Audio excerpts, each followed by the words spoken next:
kick-off moments away then. Let's hand you over to your commentary team for this one. It's Mark McGee, the former Scotland assistant manager, who is alongside Joe Shannon. Thanks, Natalie. And so on this historic day of celebration for the United States, so the hugely significant city of Philadelphia hosts a World Cup match where famous sporting history could yet be written. In this extreme heat, there is extraordinary hype over this France side, the glory and prestige of a third World Cup triumph potentially lying ahead. But beware the tournament's great underdogs. Paraguay and their Guarani fighting spirit has already seen them eliminate Germany. If they take it one step further against France tonight, it would surely rank as one of the mightiest World Cup shocks of all time. Many have already crowned France potential winners. Paraguay are out to prove the world wrong again. Live on Talk Sport. What a day for it, Mark McGee, though I have to say, I'm glad to be sitting up here, luckily in the shade. Who knows what it's going to be like for the players out on the field. The players out on the pitch and those supporters in those opposite stands, they must be sweltering. But yeah, you know, the warm-up looked a little bit less than normal, a little bit slower tempo.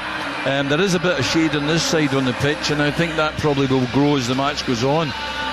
But France, you know, our favourites. Paraguay will come here, and Paraguay have set up to, you know, stymie them. You know, they're in a 5-4-1. I think that Enciso will be a little bit isolated, and that will invite France onto them, and it'll be a case of, you know, all hands to the pumps to prevent France from getting an early goal. Let's give you the teams in full. Paraguay with Gil in goal, Cáceres, Velázquez, Gustavo Gomez, Alderete and Alonso in the back. Almiron, the former Newcastle player, Diego Gomez of Brighton, Cubas and Galaza in midfield, and Enciso is up front. For France, Magnon is in goal, Koundé, Upamecano, Saliba and Digne, Kone and Rabiot, Dembele, Elise and Barcola behind Mbappe up front. What a spectacular setting this is, just south of the centre of Philadelphia. As I look to my left-hand side, we can see those wonderful skyscrapers, the lovely skyline in the distance, the baseball stadium as well, and there is a United States flag high above a huge pivot at one end of the stadium on what is a very proud day, of course, for everybody in the United States, the 4th of July. But our focus is on what happens here in this quarter-final. It's serious business in Philadelphia. A quarter-final place at stake.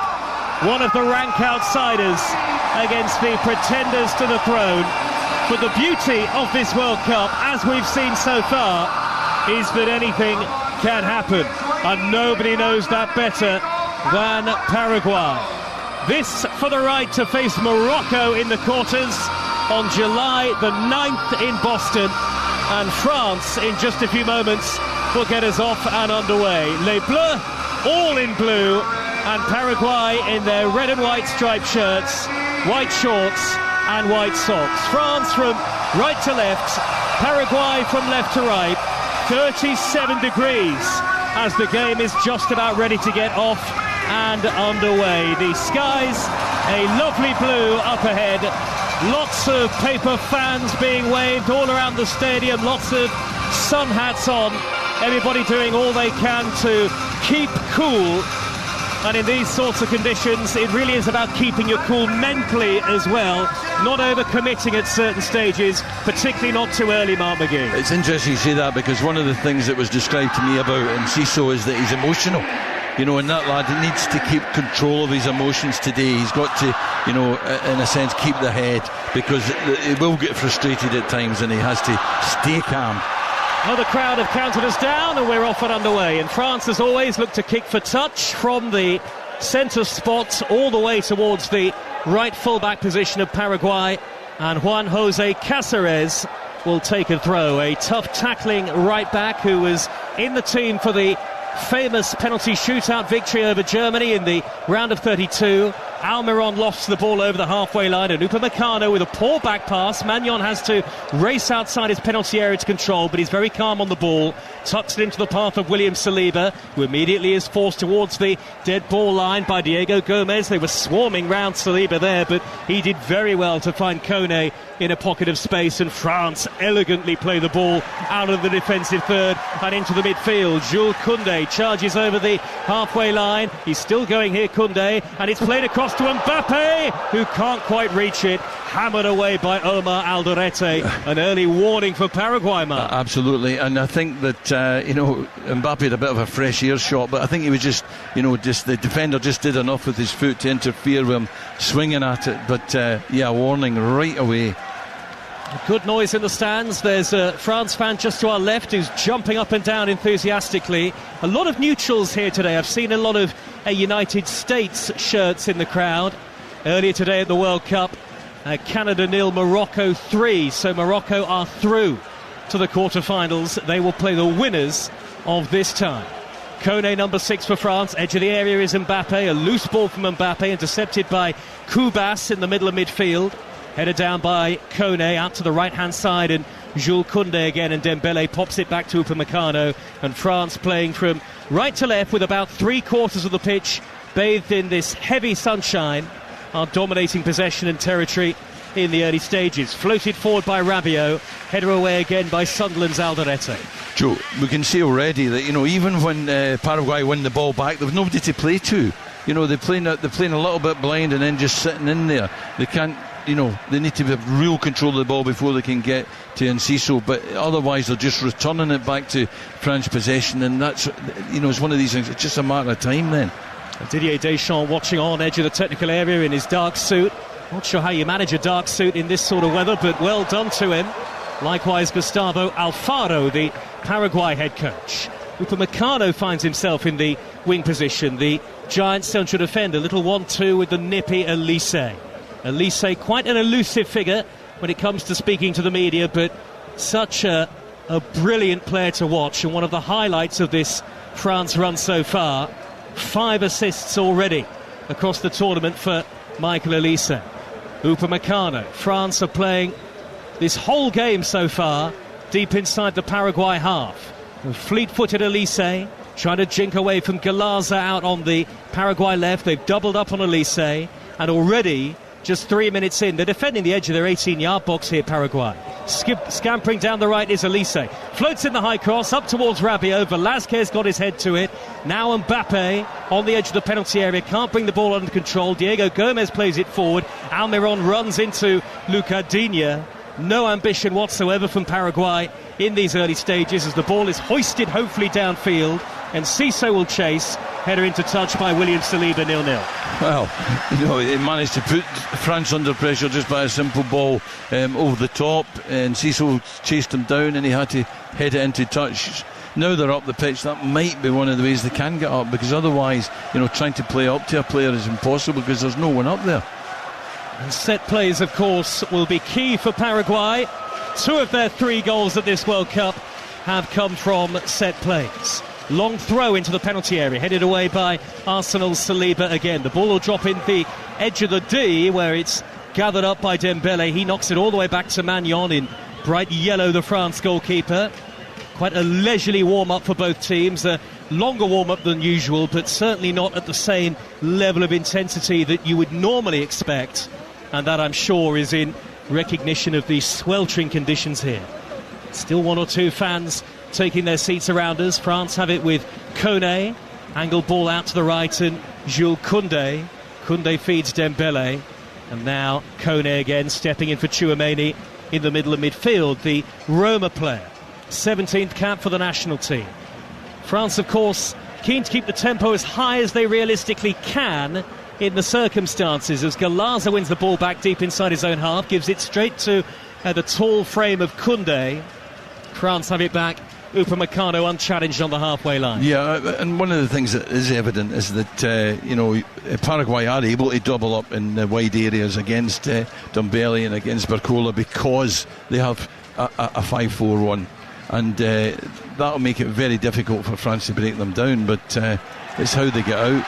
It is the flattest 5-4-1 you're likely to see so far. France win it back through Barcola, industrious high up the pitch, and Kone wriggles away from the challenge of Enciso with the dyed blonde hair in the midfield area. Now Elise glides out towards the right, looks for Dembele, scored a hat-trick against Norway, dinks it back into the penalty area towards the run of Elise. Good covering by Kubas, the diminutive all-action midfield player. Don't be fooled by his stature, he can really put a tackle in. And now here is Dembele again for France on the halfway line. They've had about 90% of the possession in the opening 5.5 minutes. And Mbappe with a little nutmeg, and he rolls it wide to Digne. Barcola in the middle. It's Digne looking square towards Mbappe, who's quickly going to jog across to take the corner. Interception by Almiron. Yeah, I mean, he exploded into it there. He's been patient for these first few minutes, but when it came his way there, lovely little bit of skill, and he's got a corner. Dembele delivers, and it's headed away from the edge of the 6-yard box. It was Gustavo Gomez there for Paraguay, and then a very heavy touch out on the far side. It looked like by Koundé to take the ball out of play. The assistant actually has given the throw France's way, and Paraguay cannot get out in the early stages, though they haven't got much ambition to do so either. Digne inside left, and it's a game of cat and mouse at the moment. France trying to probe and pass their way through this stout Paraguay back line. Out on the right-hand side is Koundé, right corner of the penalty area. Turns back and feeds Upamecano, and at the moment it's like an attack v defence drill. There's a France player down. It's Kone on the edge of the penalty area. The referee hasn't stopped the game. It's not a head injury, and Kone stumbles to his feet. This is Talk Sport. 0-0, Paraguay against France.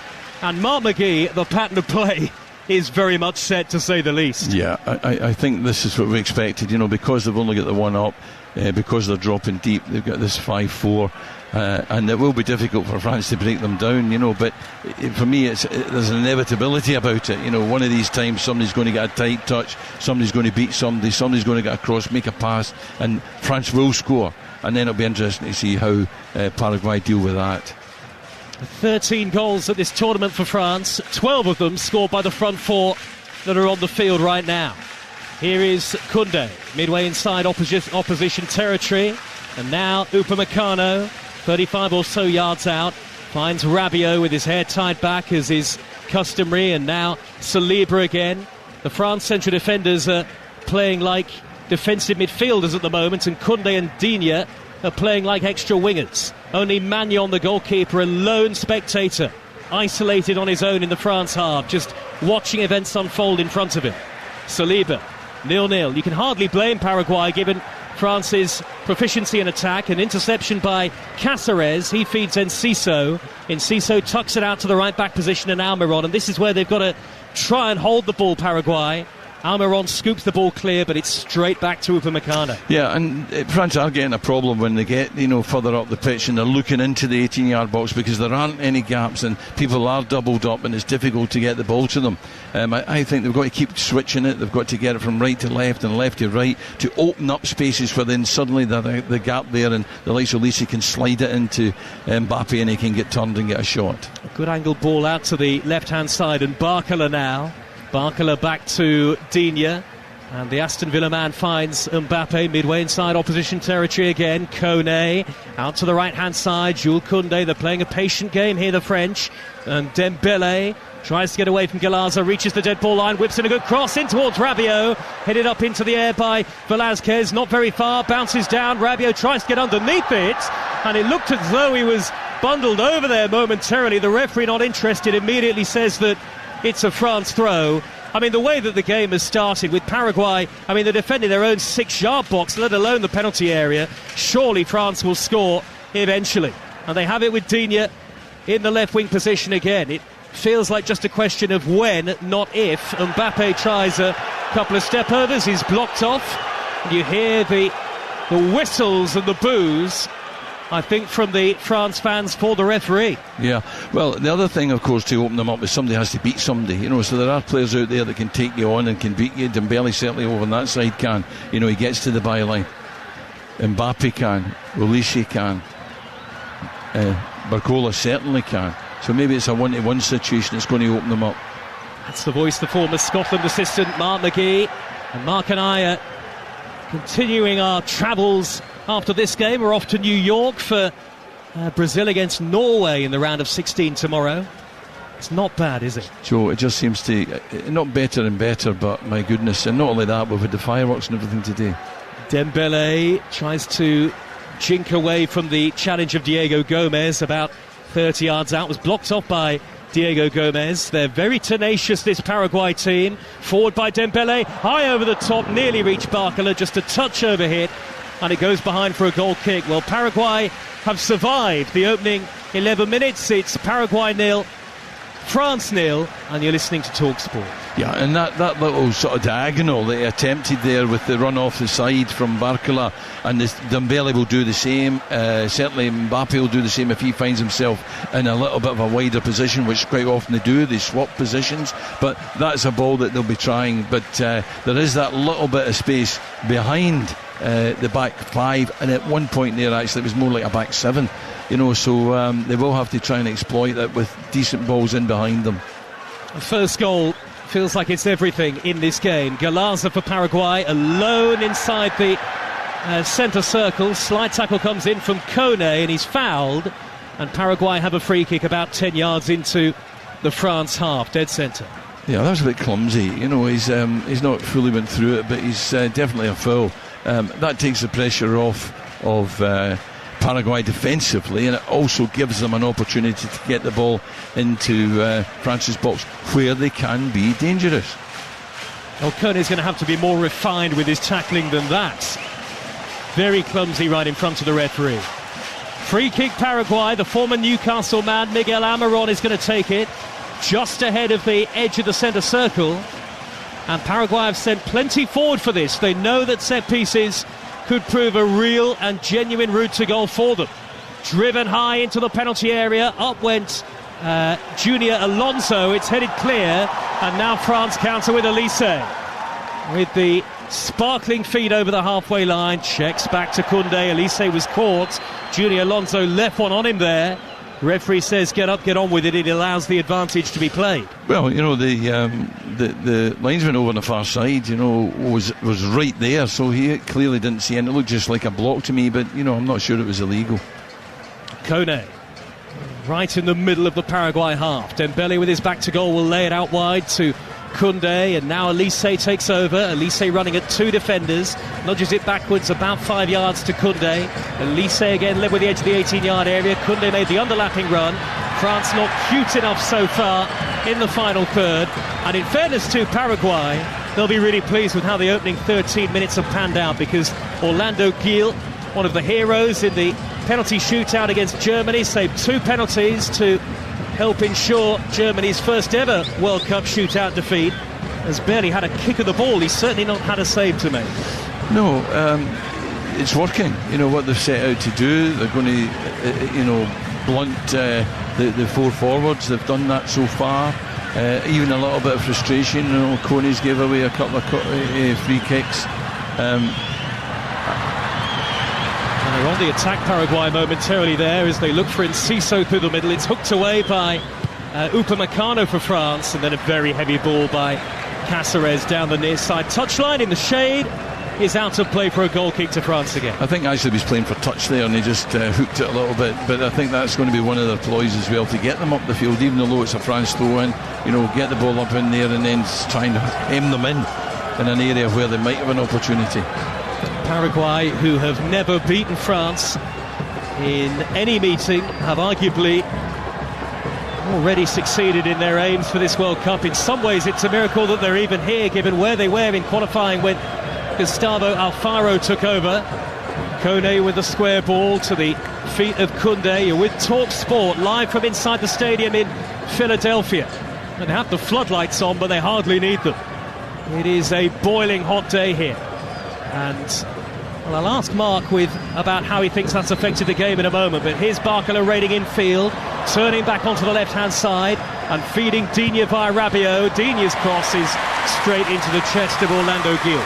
Yeah, in this day and age, when we see so many crosses cut back, it's a bit of a surprise, particularly the type of forwards that he has in the middle there. So it wasn't great from him.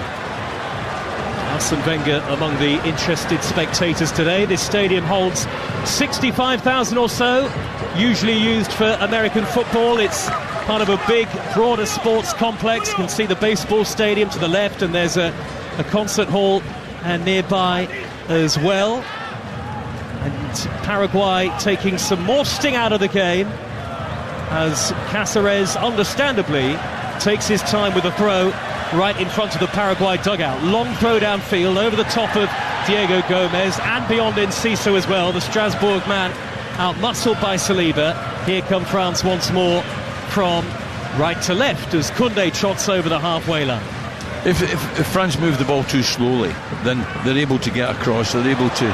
Here's Elise in the area though, from Dembele's pass, header away by Alderete, and then a back header by Junior Alonso that scoops up by the giant goalkeeper Gilles, 6'6", and well, he was nearly through there, Elise, but not quite quick enough on the turn. Yeah, I was saying there about, if they don't move the ball quick enough, then they can get across Paraguay, because the distances that they have to move across are not big, because there are 5 of them and because there are 4 of them across the midfield.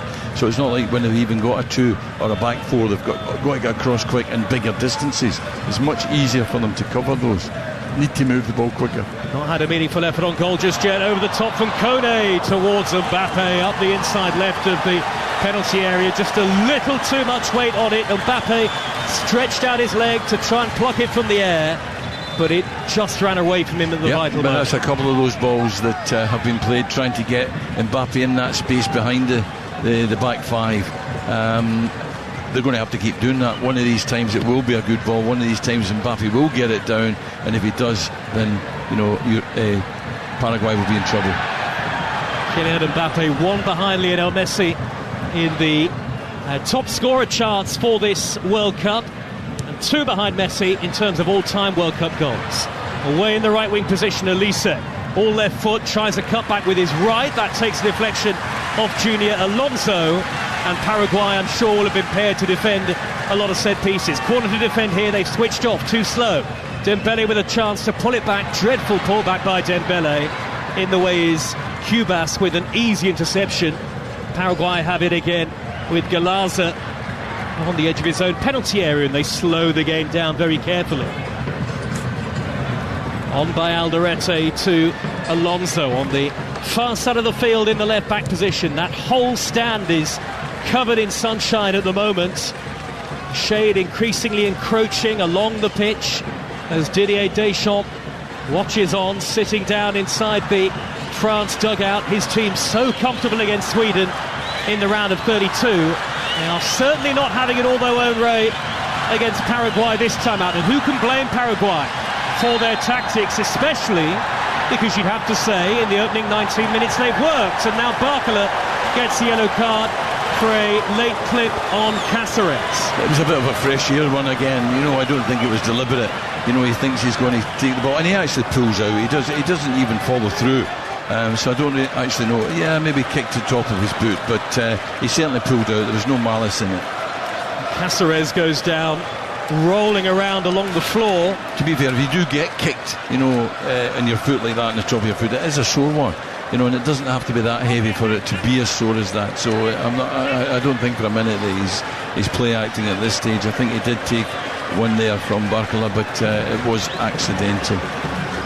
So tomorrow, Brazil against Norway at 9 o'clock live on Talk Sport, and then 1 a.m. Monday morning. Yet it is still at 1 a.m. on Monday morning.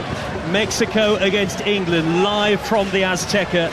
You can have your say post-match as well, and keep it Talk Sport breakfast from 6 for all of the reaction with Jeff Stelling and Gabby Agbonlahor. That's 1 a.m. Monday morning. Mexico against England in the round of 16. Live here on Talk Sport. You don't want to be anywhere else. Confirmation of the yellow card for Barcola. And it is worth mentioning Cáceres again, because he has dealt with some of the highest quality wingers in the world. Was highly praised for how he came up against Vinicius Junior in qualifying, so he's used to this sort of challenge. Paraguay drive the ball long, kicking for touch almost there. Almiron from the free kick. It's over the head of Diego Gomez and out of play for a France throw in their left back position. Luca Digne will take it. Didier Deschamps will be scratching his head. I felt that the shape was going to make it difficult. It has made it difficult for Paraguay, but in a way that they seem to be, conscious of. They've set up knowing that this is the way it would be, and they've been very disciplined about the numbers. Once they get over the halfway line and start to get near the goal, they drop in and they get tighter and tighter, and there are more and more bodies in front of France when they get up near the goal. So it's working for Paraguay at the moment. The problem for Paraguay, of course, comes if and when France score. Then they have to have a rethink. Yeah. Well, part of it is that they've been up the field a few times. They've managed to get a little bit of something up there. With a free kick, they've been a couple of they've been a throw in. So it's not been all. Saliba on the retreat, under pressure from Enciso, inside left channel, and he's given it away under pressure from Enciso. Then a touch forward by Galazo, way overhead, couldn't control it, middle of midfield, nobody ahead of him. France have it back again, and now the peerless Mbappe dance over the halfway line. Elise inside the penalty area now. Joining him is Barcola. He's fed Dembele back to Kone. Kone a long way out, left-footed shots, only just wide. That had Gil rooted to the spot, I think because of the deflection that it took, and it's behind for a France corner, 0-0. Yeah, I was surprised he took the shot on. At that moment normally they look for a little slider, maybe into Mbappe or into Dembele, but he had a shot. It was a deflection, and they've got a corner. Dembele will take it. France fans on their feet, right-footed in swinging. Good header away at the near post by Velázquez. Nodded square by Kone to the feet of Digne. Digne gets it wide, and Dembele with a looping pass high up into the bright blue sky, and elegantly controlled on his chest by Kone, albeit under no pressure whatsoever. Saliba to Kone again, nearly halfway through the first half on TalkSport, and France laboured a little here in the heat. Rabiot delivers a good ball into the penalty area, header away by Velázquez again, and out of play for another France corner. And the France fans are cheering loudly here as Dembele comes across to take it. Third corner of the game for them. And now Dembele to deliver right-footed from the near side of the field. Deep to the far post. Mbappe trying to connect from an impossible angle. It's eluded him, and Paraguay have made it through the game's first quarter. Here comes the hydration break. Paraguay 0, France 0. No doubt Mark McGee, who the happier of the two managers is. Absolutely. And Didier Deschamps will need to do something here. They need to give them some sort of information, some sort of ploy that's going to unlock this Paraguay team. Paraguay can be satisfied. It looks a little bit different in terms of the difficulty for France than I imagined. It looks exactly the shape and exactly the depth of the Paraguay team that I did expect, but it's working better for them than I imagined. Well, every game of this World Cup is live on the TalkSport network. More World Cup coverage than anybody else. Of course, once the World Cup is all over, it won't be too long before the Premier League season starts. And for all of the World Cup coverage and all the domestic football and beyond, the best way to be across it is to download our free app. Now, Didier Deschamps is deep in conversation with his France players, Mark. I wonder just how you think the heat has affected the game so far. We're starting to see more shade come across the edges of the pitch, but it's still over half in the sun at the moment. Just how difficult has the heat been for the France players, do you think? I don't think it's affected them yet. I think it will affect them as they try to step up the pace to get this goal. Maybe not even before half-time. I think more just the tactics of Paraguay, their shape, the numbers everywhere, even in front of the midfield players. There's cover, they're doubling up, they're making it very difficult to get the ball into feet, either to Dembele or to Barcola, or even, in particular into Mbappe. It's very difficult for France to find a gap, so they need to do something different. France had 29 shots in the first half of their last two games combined. 14 against Norway, 15 against Sweden, one shot today. And it was close from Kone, but that tells you everything about just how effective the Paraguayan game plan has been. And people will criticise Paraguay and say it's not the way they want to see football played, but actually, in fairness, Alfaro is making the most of the resources that he's got available. Yeah, and it's not been exactly easy in the eye, but it's interesting. You can see the chess game that's going on with Paraguay in terms of shutting off the spaces, doubling up on all the star players, not giving anyone any room. But that thing you just said, they can shoot from distance. France have got players that can score from distance, and that must be one of the ploys that they have to engage if they're going to beat this Paraguay team, if they're going to get a goal before half time. So they look at all the things that maybe aren't standard for them, where they take a lot of passing and they get those little balls through, and Dembele comes inside, or Barcola comes inside, or as Kylian Mbappe has done, he beats somebody coming on his right foot and puts it in that far corner. So if that's not going to happen, they have to find other ways. Well, the crowd are really enjoying it today. Lots of flags unfurled during that hydration break. I saw a Mexican flag, a flag of Argentina. There was a Portugal fan in the concourse a little earlier on. Quite a few neutrals here today, but good numbers from both Paraguay and France as the game resumes live on TalkSport, with the score still 0-0, and the favourites have struggled to break down the underdogs so far. Well, they've really struggled.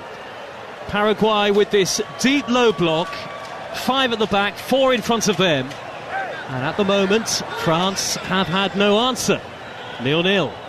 Cáceres with a long throw high downfield. It's going to take one bounce. Upamecano hesitated, waited for his goalkeeper, who got there first just ahead of Julio Enciso. That's the sort of thing that Paraguay are hoping for, perhaps. A mistake at the back from France. And if there's going to be a mistake, one of the people that's capable of a mistake is Upamecano. Kone drifting forward and running into Almiron. Almiron, the number 10, darts up towards the halfway line, over the halfway line. Good run this by Almiron. He's carried it forward fully 40 yards. Only Enciso in the middle. Almiron whips the ball towards the edge of the D, where it's headed away by Koundé. Cubas is there first to the loose ball, and now Junior Alonso urged to come forward and urged to shoot low. Hits Upamecano and then sliced wide by Diego Gomez. Made it first time, a little over enthusiastic, a little over excited maybe, but it is a measure somewhat of the threat that Paraguay can carry on the counter-attack. Yeah, and I'm not sure what Dembele was doing there. When we looked up, Dembele was 15 yards inside the Paraguay half, and clearly in an offside position. Bradley Barcola has carried the ball straight out of play, and the frustrations continue for France in the first half here. Nearly half an hour gone, remember, of course, should they need them. They have an embarrassment of attacking riches on the bench. The likes of Doué, who did the press conference yesterday, was very engaging company, and Ryan Cherky of Manchester City as well. But Deschamps certainly looks a frustrated figure at the moment. You can understand that. The ball has spiralled off the head of Rabiot. It's kept in play neatly by Digne, and he will shepherd the ball all the way back to Mike Maignan, the France goalkeeper. Now Koundé, 10 yards shy of the halfway line. Good early angled ball out to the right. Ousmane Dembele is there. Square ball quickly to Elise. Elise back to goal. Dembele with a deflected low cross. Eluded the goalkeeper's dive. Nobody in blue there to tap it in. It'll be thumped upfield by Cáceres. And away from danger for now. Rabiot. Forward ball to Barcola, left corner of the penalty area. Barcola jinks in field, tracked all the way by Almiron, who was caught. Almiron has gone down and stayed down, and belatedly the referee has given Paraguay a free kick. Mark McGee. Yeah, well, I think Barcola was just a bit lazy on the ball there. I don't know if he expects that they're not going to tackle him and they're not going to fight back at him. Because he looked to me, he was just a bit too casual in possession. I think he's got to up his game a wee bit, get a bit more quicker to do things, quicker to look for someone, quicker to get into maybe Mbappe's feet. But they end up giving away a foul away again, and now they're taking the pressure off of Paraguay. Well, you think, Mark, that France have got all the ingredients you'd need to break down a low block, but as Deschamps said in the build-up to this game, you don't make the round of 16 at a World Cup without doing something right, and Paraguay have done plenty right in the first half an hour. It's still 0-0. Header on by Diego Gomez. Digne flicks it away on the cover, drops towards Kone, who's not had the best of games so far, but he was shoved in the back by Galaza, and that'll be a France free kick. Yeah, Kone's had a bit of involvement, therefore he's shown up a little bit more. That's going to happen, but they have to think that, as you said, Joe, a while ago, that if France do get a goal, then how do Paraguay then play? How do they then go on from there? Elise infield from the right touchline, all left foot here. Michael Elise on the right corner of the penalty area, can't turn away from Galazzo again. They double up on him. Dembele delivers. Mbappe couldn't quite reach it with his head. I think the defender did just about enough, may have skimmed the top of the head of Kylian Mbappe right on the 6-yard line. Best chance of the game so far for France. What a ball by Dembele. No, I thought it looked first time as if he had ducked, but in fact he was ahead of it, and it's just come over his right shoulder as he's sort of went in. Good bit of work by Alderete as well, who had a great season at Sunderland. The ball bounces down on the halfway line, and Saliba miskicks, and Ciso running at Upamecano, blocks off by Upamecano, who stands tall and firm, the Bayern Munich defender, to poke the ball out of play. It was injury issues that ultimately curtailed his career at Brighton, Julio Enciso. In the end they let him go to Strasbourg. Long throw towards Enciso again over his head, and the ball will bounce behind and away for a goal kick to France. A very uneventful first half in terms of goal-mouth action, but tactically speaking, exactly the type of game that we probably expected before, Mark. Yeah, and Paraguay are prepared to surrender the ball to France. You know, those balls that even just go out for a throw-in or out for a goal kick, they're fine with that. Then they get back into this shape behind them of their 4-5-1 and invite France to say to France, come on then, you beat us. That enthusiastic France fan to the left is trying to whip up the crowd around the commentary position. It is all a bit flat in terms of atmosphere at the moment. 5:30, or just gone 5:30 in the afternoon here. Rabiot, good dummy by Elise. Rabiot shoots, and a rising drive sails over the top from 25 yards. That's the type of shot I was talking about that they're going to have to maybe employ to get a goal tonight, something like that. But he's got to hit the target. He's a better player than that. It frustrates me as a coach and a manager that players, and I know as a player myself, I missed the target plenty of times, but it is frustrating when he shoots from that distance. If he's going to do it, he's got to hit the target. Turned by Enciso. Oh, that's great play. Fouled by Saliba. Free kick to Paraguay, middle of the France half. And is that a final warning for William Saliba from the referee? It looked like it. Great play from Enciso. He's up there himself, he's isolated, and he still managed to wrestle it, against one of the centre-halves, get himself a free kick, get his team a free kick. Brilliant play. Well, you can see it panning out just as Gustavo Alfaro, the Paraguay head coach, had envisioned at the moment. Can they threaten for the first time in the game from a set play? Two standing over it, midway inside France territory, floated in by Diego Gomez. Here comes Magnon, the goalkeeper, and he takes it well, high up above his head. Maybe too much float on that. Oh, and he's not happy with the challenge of Velázquez, the goalkeeper. Velázquez very quickly darts away. Magnon makes his point to the referee. Yeah, Velázquez was just giving himself time to get back into position, back over the halfway line. So by interfering with the goal, he just slowed it all down a little bit. Rabiot over halfway for France. A real test, the sternest test that France have faced so far, you feel like. Oh, Mbappe, lovely touch away from Cubas, and he's fouled by Cubas. He doesn't like the challenge. Mbappe, two hands to Cubas's chest. Referee gets across in front of him. There's a real confrontation going on here. Nearly every player from both sets of teams getting involved. Even the goalkeeper, Orlando Gil, trying to come across and play peacemaker. But there's a decision for the referee to make here. Mbappe lost his cool in the heat of Philadelphia. And are we going to see one or two yellow cards maybe here? Dembele got involved as well. And the referee from Uzbekistan, Ilgiz Tantashev, having to really get involved for the first time in the game. And it's suddenly getting rather tempestuous here. Yeah, well, it's a foul, I think that... it's like Cubas puts his hands on Dembele before on Mbappe before Mbappe puts his hands on him. So he's not the first aggressor, as it were, Mbappe. Plays his football for Vancouver, does Cubas. All smiles now. Alongside Thomas Muller, of all people. Free kick to France. Standing over it is Elise. Dark blue boots on, plenty forward in dark blue for France. Hoisted into the back post, only half away. Headed behind by Cubas. Nearly an own goal. It's spun off the right foot of Velasquez, I think. Cubas there to head it behind. It's another France corner. 10 minutes of the first half to go on TalkSport. Two arms up into the air from Dembele. Delivers high right-footed, in swinging, headed away. Drops to Koundé on the volley. And it bounces into the arms of Gil. First effort on target that France have had in the game. And I think the referee might have given a free kick to Paraguay anyway. Yeah, he did well. He kept it down. It was a lot of a bounce into the ground. Didn't quite catch it properly, but kept on target. Gives himself a chance. Gustavo Gomez went down there for seemingly no reason whatsoever. And so I think a free kick was given by the referee. Maybe it was for something earlier on, but Gustavo Gomez, nobody was anywhere near him when he went to ground there. No, I couldn't see what... I mean, they've been good at that as well so far, just slowing it down, taking their time, getting the maximum out of the amount of time for a throw-in, that sort of thing. They've done that well, which is part of their ploy.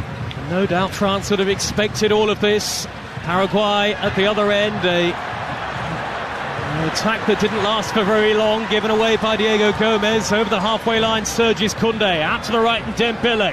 0-0 the score. Dembele low ball in with his left foot, and it's hacked upfield by Gustavo Gomez. It'll take a couple of bounces to leave a little touch to Magnon, the goalkeeper, and he'll chip it over the top of Enciso, who is chasing everything down brilliantly. Enciso, as isolated a centre forward as you're ever likely to see, though. And France play it away from it. Little dummy by Elise, but he's blocked off by Galaza. Forward by Alonso into the centre circle. One back by Upamecano. There's a bite to the game at the moment as the tempo starts to creep up, and Elise can't get beyond Cubas. Down on the halfway line, almost on the centre spot, is Enciso. He might do well to get up here because Paraguay are on the attack. Nudge forward to Diego Gomez by Almiron, facing away from goal in the right wing position. Diego Gomez has carried the ball out of play. Goal kick. Yeah, there's a couple of challenges in there that were challenges. I don't think they were free kicks. Now Mbappe. If anybody can unlock this back line, he can. Looks early for Dembele down the right. Mbappe goes down. Dembele with a deflected effort that spirals just wide.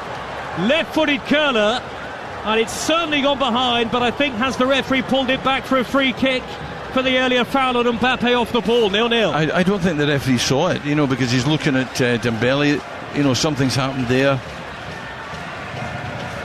Well, there's a swing at Mbappe by Galaza, and he chops him down with his arm. That is so risky from Galaza. Well, he's had a sort of slap at him, and I think that Mbappe's made the most of it. I'm not sure that the slap in his arm was enough to take him down, but he's entitled to go down. He's in full flight, but the referee's not doing anything about it.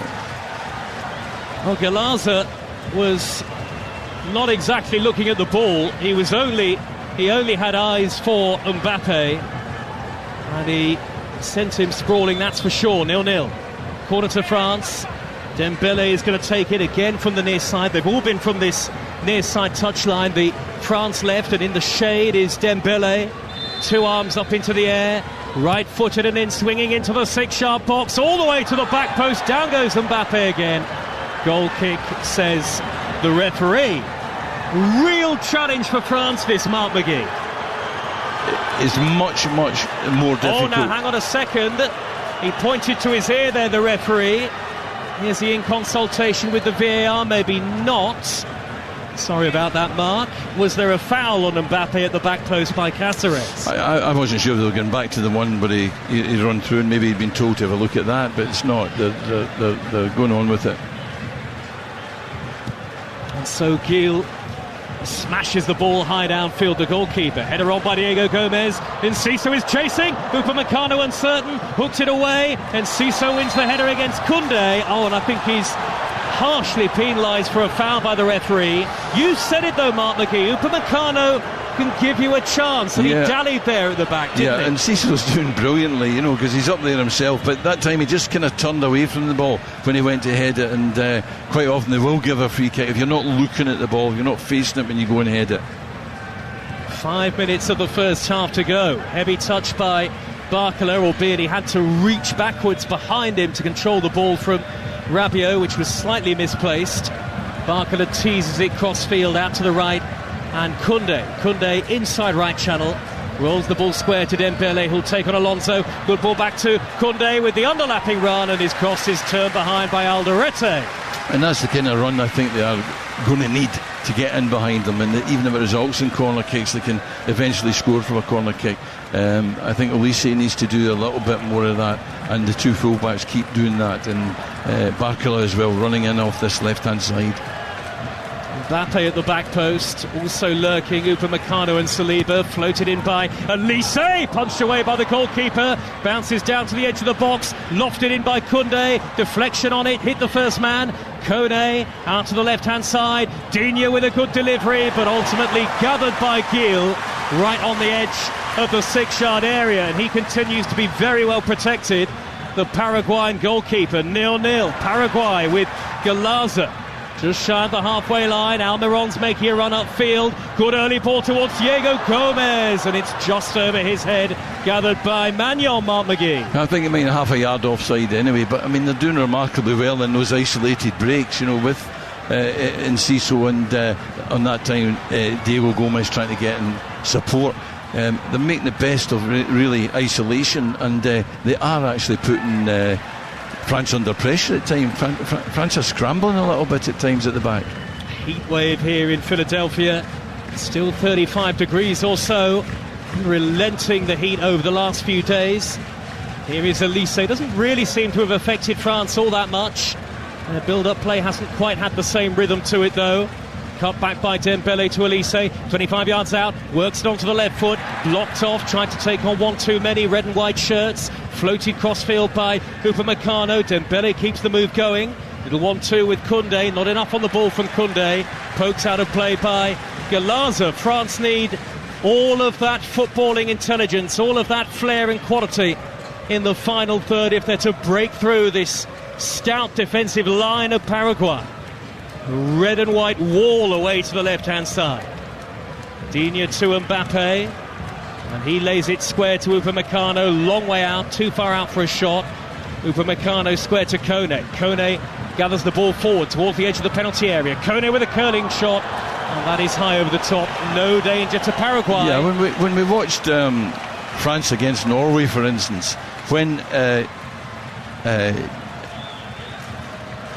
Dembele received the ball, it was 1v1, you know, and the same on this side, they were 1v1, but they can never get 1v1 in this game, you know, because Caceres and Almiron and Alonso and Galaza are doubling up, and at no point has Dembele had that space or that range to be able to go and run at them and take them on, because he can't do it.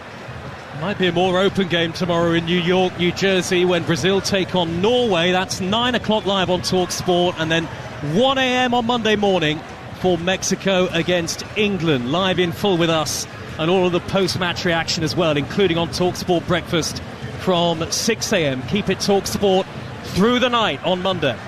Here is Barcola, jinking infield from the left. Good early ball, little glancing touch by Elise into the path of Kone. He flicks it wide to Dembele. Dembele right edge of the area. Good pace to that attack from France, but in the end Dembele is blocked off, and Galaza, wily sort of player, will gather it up. Go back to Alonso, the fullback, and now centre-half Alderete. Heavy ball, but Cubas comes away with it. Beat Kone in the one-on-one. Cubas plays it through. Upamecano gets there in front of Enciso. Kone's got to be better there against Cubas. He had a head start in that 50-50. France have it back nonetheless. Last 30 seconds of a normal time at the end of the first half. Plenty of added time to come. Mbappe looking to ghost down the left-hand side. Whistles from the Paraguay supporters who are on their feet behind the goal. Orlando Gil has not had a serious effort to save so far in the game.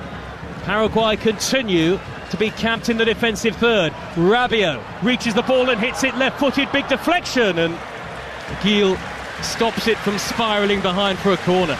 You know, you look at the impression you get even looking down in it, the number of bodies, you know, there's like 6 or 7. Look, it's a back 7, you know, and that's really, really difficult for France.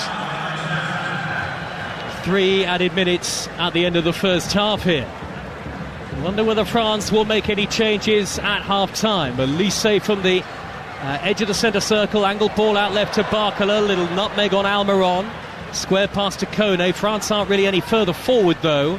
Koundé back to Kone again, about the 25-yard mark, and Kone's having a really poor game. He loses the ball to Enciso taking on Upamecano. He's darted forward here fully 40-50 yards. Enciso really fancies his chances against Upamecano, who blocks him off, and the throw has eventually gone France's way in their right back position. Enciso, such a lot of hard work, and he can't believe he's got nothing out of it, puts his hands to his head. How well has he done in this first half? He has been absolutely brilliant, giving his team a little bit of time, and, you know, a threat. He's been a threat, because several times we've thought if he just gets a yard here, he's in.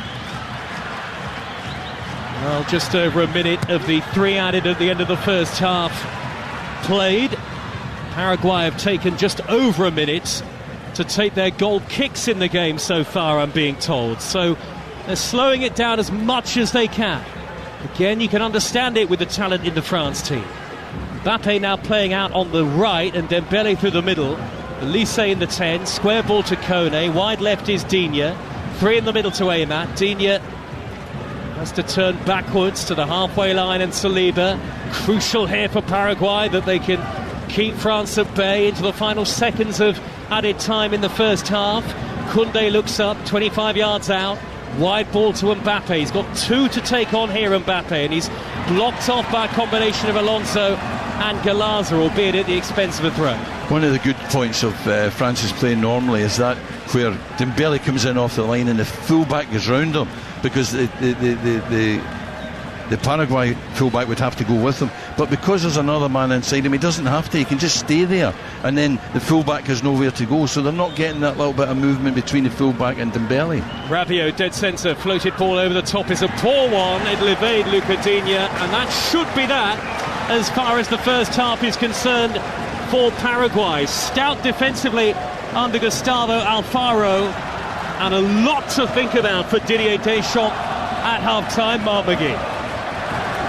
I mean, I think his tactics have been brilliant, but they've been brilliant because the team have made them work. You know, at the back, they've had these double-ups, they've shut the doors, and up front, Enciso's been brilliant. But here is Dembele, last chance for France right at the end of the first half. Koundé, 0-0 the score, little touch by Barcola, little flick, cleared away by Velasquez, and it is 0-0 at half-time. And could another great World Cup shot be on live on Talk Sport? Paraguay 0, France 0 is the half-time score, and France have barely threatened.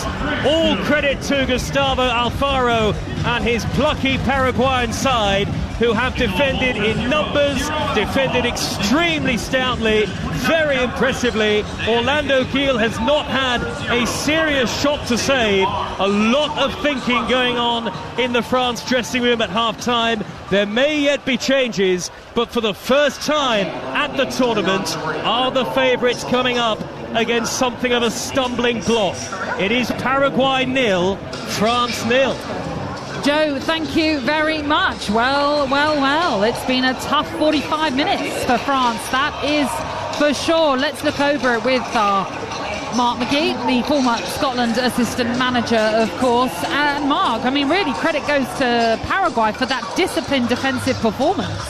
Well, you know, when he named his team, I was very concerned for them that they would end up sitting in, that the 4 in the midfield would be in front of them, and that they would never get out. Well, 2 things have happened. Is that one is that is exactly how it's been, but it's worked for him, and clearly he was confident that it would work for them. And the second thing that's happened is when they get an opportunity to get it up to Cecil, he's been able to put them under pressure remarkably. Up there on his own, and he's been able to put the two centre halves under pressure. Not even just from the point of view of making them do things quicker or putting them under pressure, but actually you felt at any point he might get behind them and he might get a goal. So he's been a threat as well as a nuisance. Yeah, I mean, he's been a real handful, like you say. He's asked questions of that France defence. The only disappointment for him, and I know it's part of the tactics, is when he has broken, no one's really been able to join him up there. So he's got nowhere to go. He just has to take it as far as he possibly can. And that's the case. That's why they've accepted that, and they've trusted him to be able to go and do that. So he's done it as well as he could possibly do it. And now France have to decide what they're going to do in the second half. I mean, there's been no shots on target, and we're talking about a France team that, building up to this game, we've spoken about this ruthlessness that they've shown at this tournament.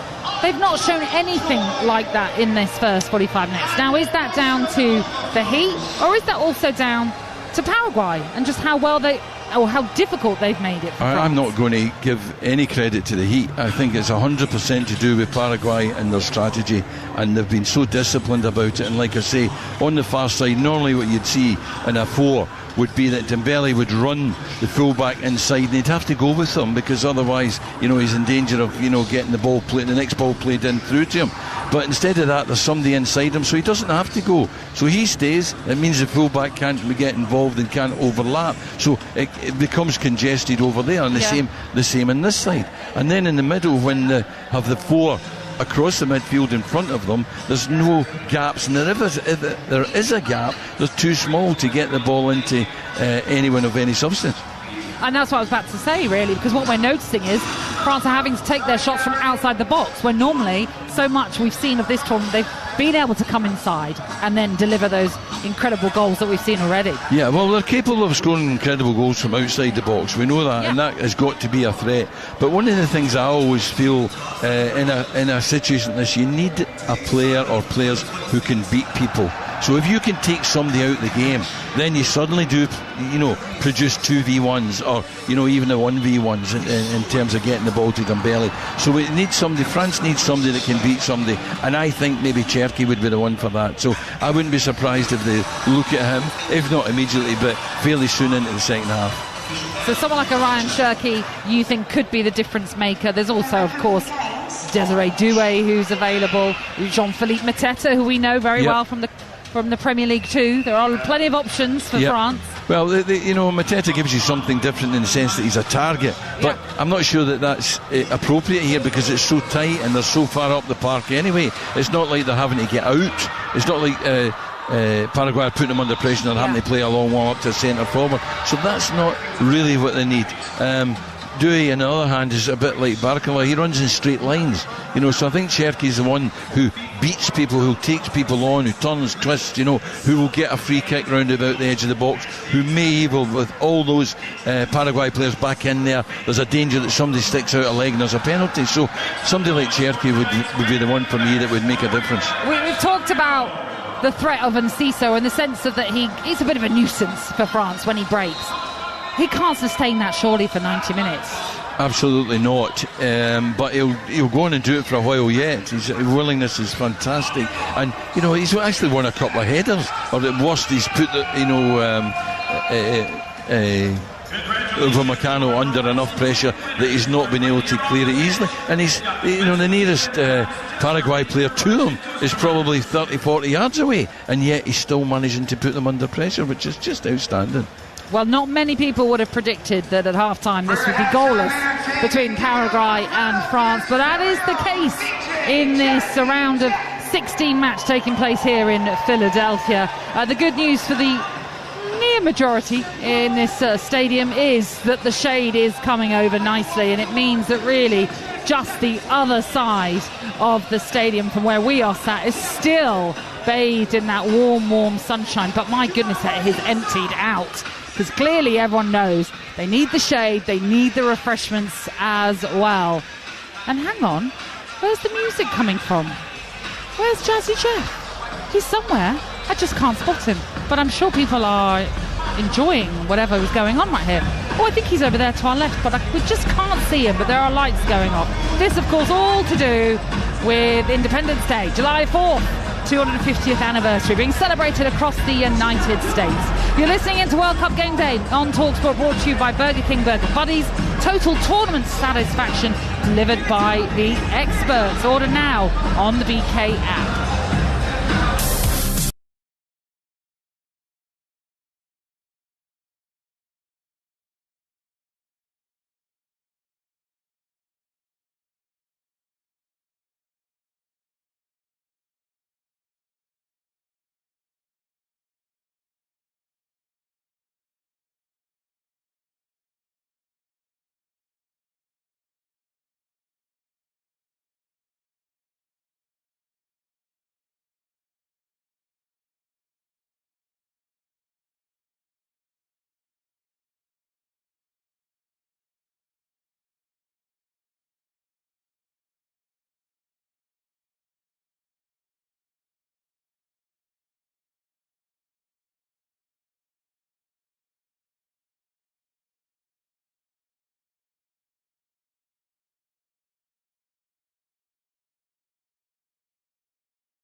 Well, they came out of the tunnel to the right-hand side as we look at it, and I don't think I counted any changes for either team.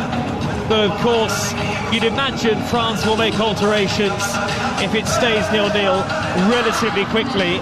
And that front four that we talked about that have scored 12 of the 13 goals between them at this tournament for France so far, 9 touches in the opposition penalty area in the first half, and just 1 shot. That was from Dembele. Work for France to do here at 0-0, Mark McGee. I'd like to compare that with Enciso and how many touches he had in that first half, and I bet it was more than 9. Maybe not inside the 18-yard line, but you know, he was so effective. But he will get changed. He'll run out of energy given the way he's playing and going about his work in this game. Now in the glorious sunshine of Philadelphia, early evening sunshine, the game resumes. About only a slither of the field of play now in the sun itself as Saliba nudges the ball upfield for France, who are all in dark blue, playing from left to right. Paraguay in the red and white striped shirts, white shorts and white socks, playing from right to left. They have Gil in goal with Cáceres, Velázquez on the ball right now, Gustavo Gomez, Alderete and Alonso in a back four as Almiron goes down and wins a free kick. He's in midfield along with Diego Gomez, Cubas and the tenacious Galaza, who's certainly wound France up on more than one occasion in that first half. And Enciso is up front, and France, who barely threatened, have Magnon in goal, though they have dominated possession and territory as you'd expect. Koundé, Upamecano, Saliba and Digne, Kone and Rabiot, Dembele, Elise and Barcola on a yellow card behind Mbappe up front. Paraguay attacking the end that houses the bulk of their supporters, a lot of them in the replica shirts behind the goal to the left-hand side. Two-tiered end, which is split by a huge rectangular electronic screen. And the free kick will be taken on halfway by Diego Gomez, pumps it high crossfield, header away by Jules Koundé, and now maybe a chance for France to counter-attack. A lot of spectators returning late for the second half, and you can understand those who've been sitting in the sun on the far side doing that in particular. Free kick to France as Gustavo Gomez gets a final warning, a wag of the finger, I think, from the referee. You're listening to Talk Sport. 2 minutes have been played in the second half, and it is Paraguay 0, France 0. Luca Digne out on the France left. Early ball forward to Barcola. Mbappe in the middle.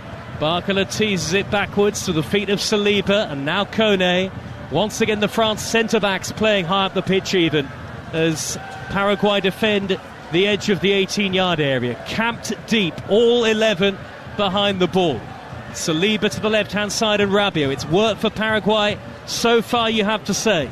Whether you like the approach or not, Paraguay's tactics have been spot on against this sparkling French side up to this point. Kone to the right-hand side. Early ball back from Dembele to Kone. Lovely footwork by Mbappe. On the turn is Koundé. Couldn't lay it off to Elise. It'll be cleared upfield by Alonso. Mark McGee. Yeah, a good start by France. A little bit cagey still, you know, but just once or twice when the ball has been switched from right over to the left-hand side, there's a few more yards between them. So, you know, they've came out, Paraguay in the second half, and maybe looking to, you know, feeling the effects of the first half. Elise not quick enough on the ball to get beyond Galaza a second time, but France do win it back half the pitch. Little touch by Dembele back to Koundé, and Koundé now picks out Rabiot midway inside opposition territory, wide to the near side, and Elise again calling for support closer to it. Kone takes up possession, square ball, Rabiot, shot is on, and he drills it high over the top of the bar, and the referee does say goal kick despite appeals from some in the blue of France that it took a deflection. That's a couple of shots he's had, and they both resulted in the same thing. You know, it's wasteful. If he's not going to hit the target, it's wasteful.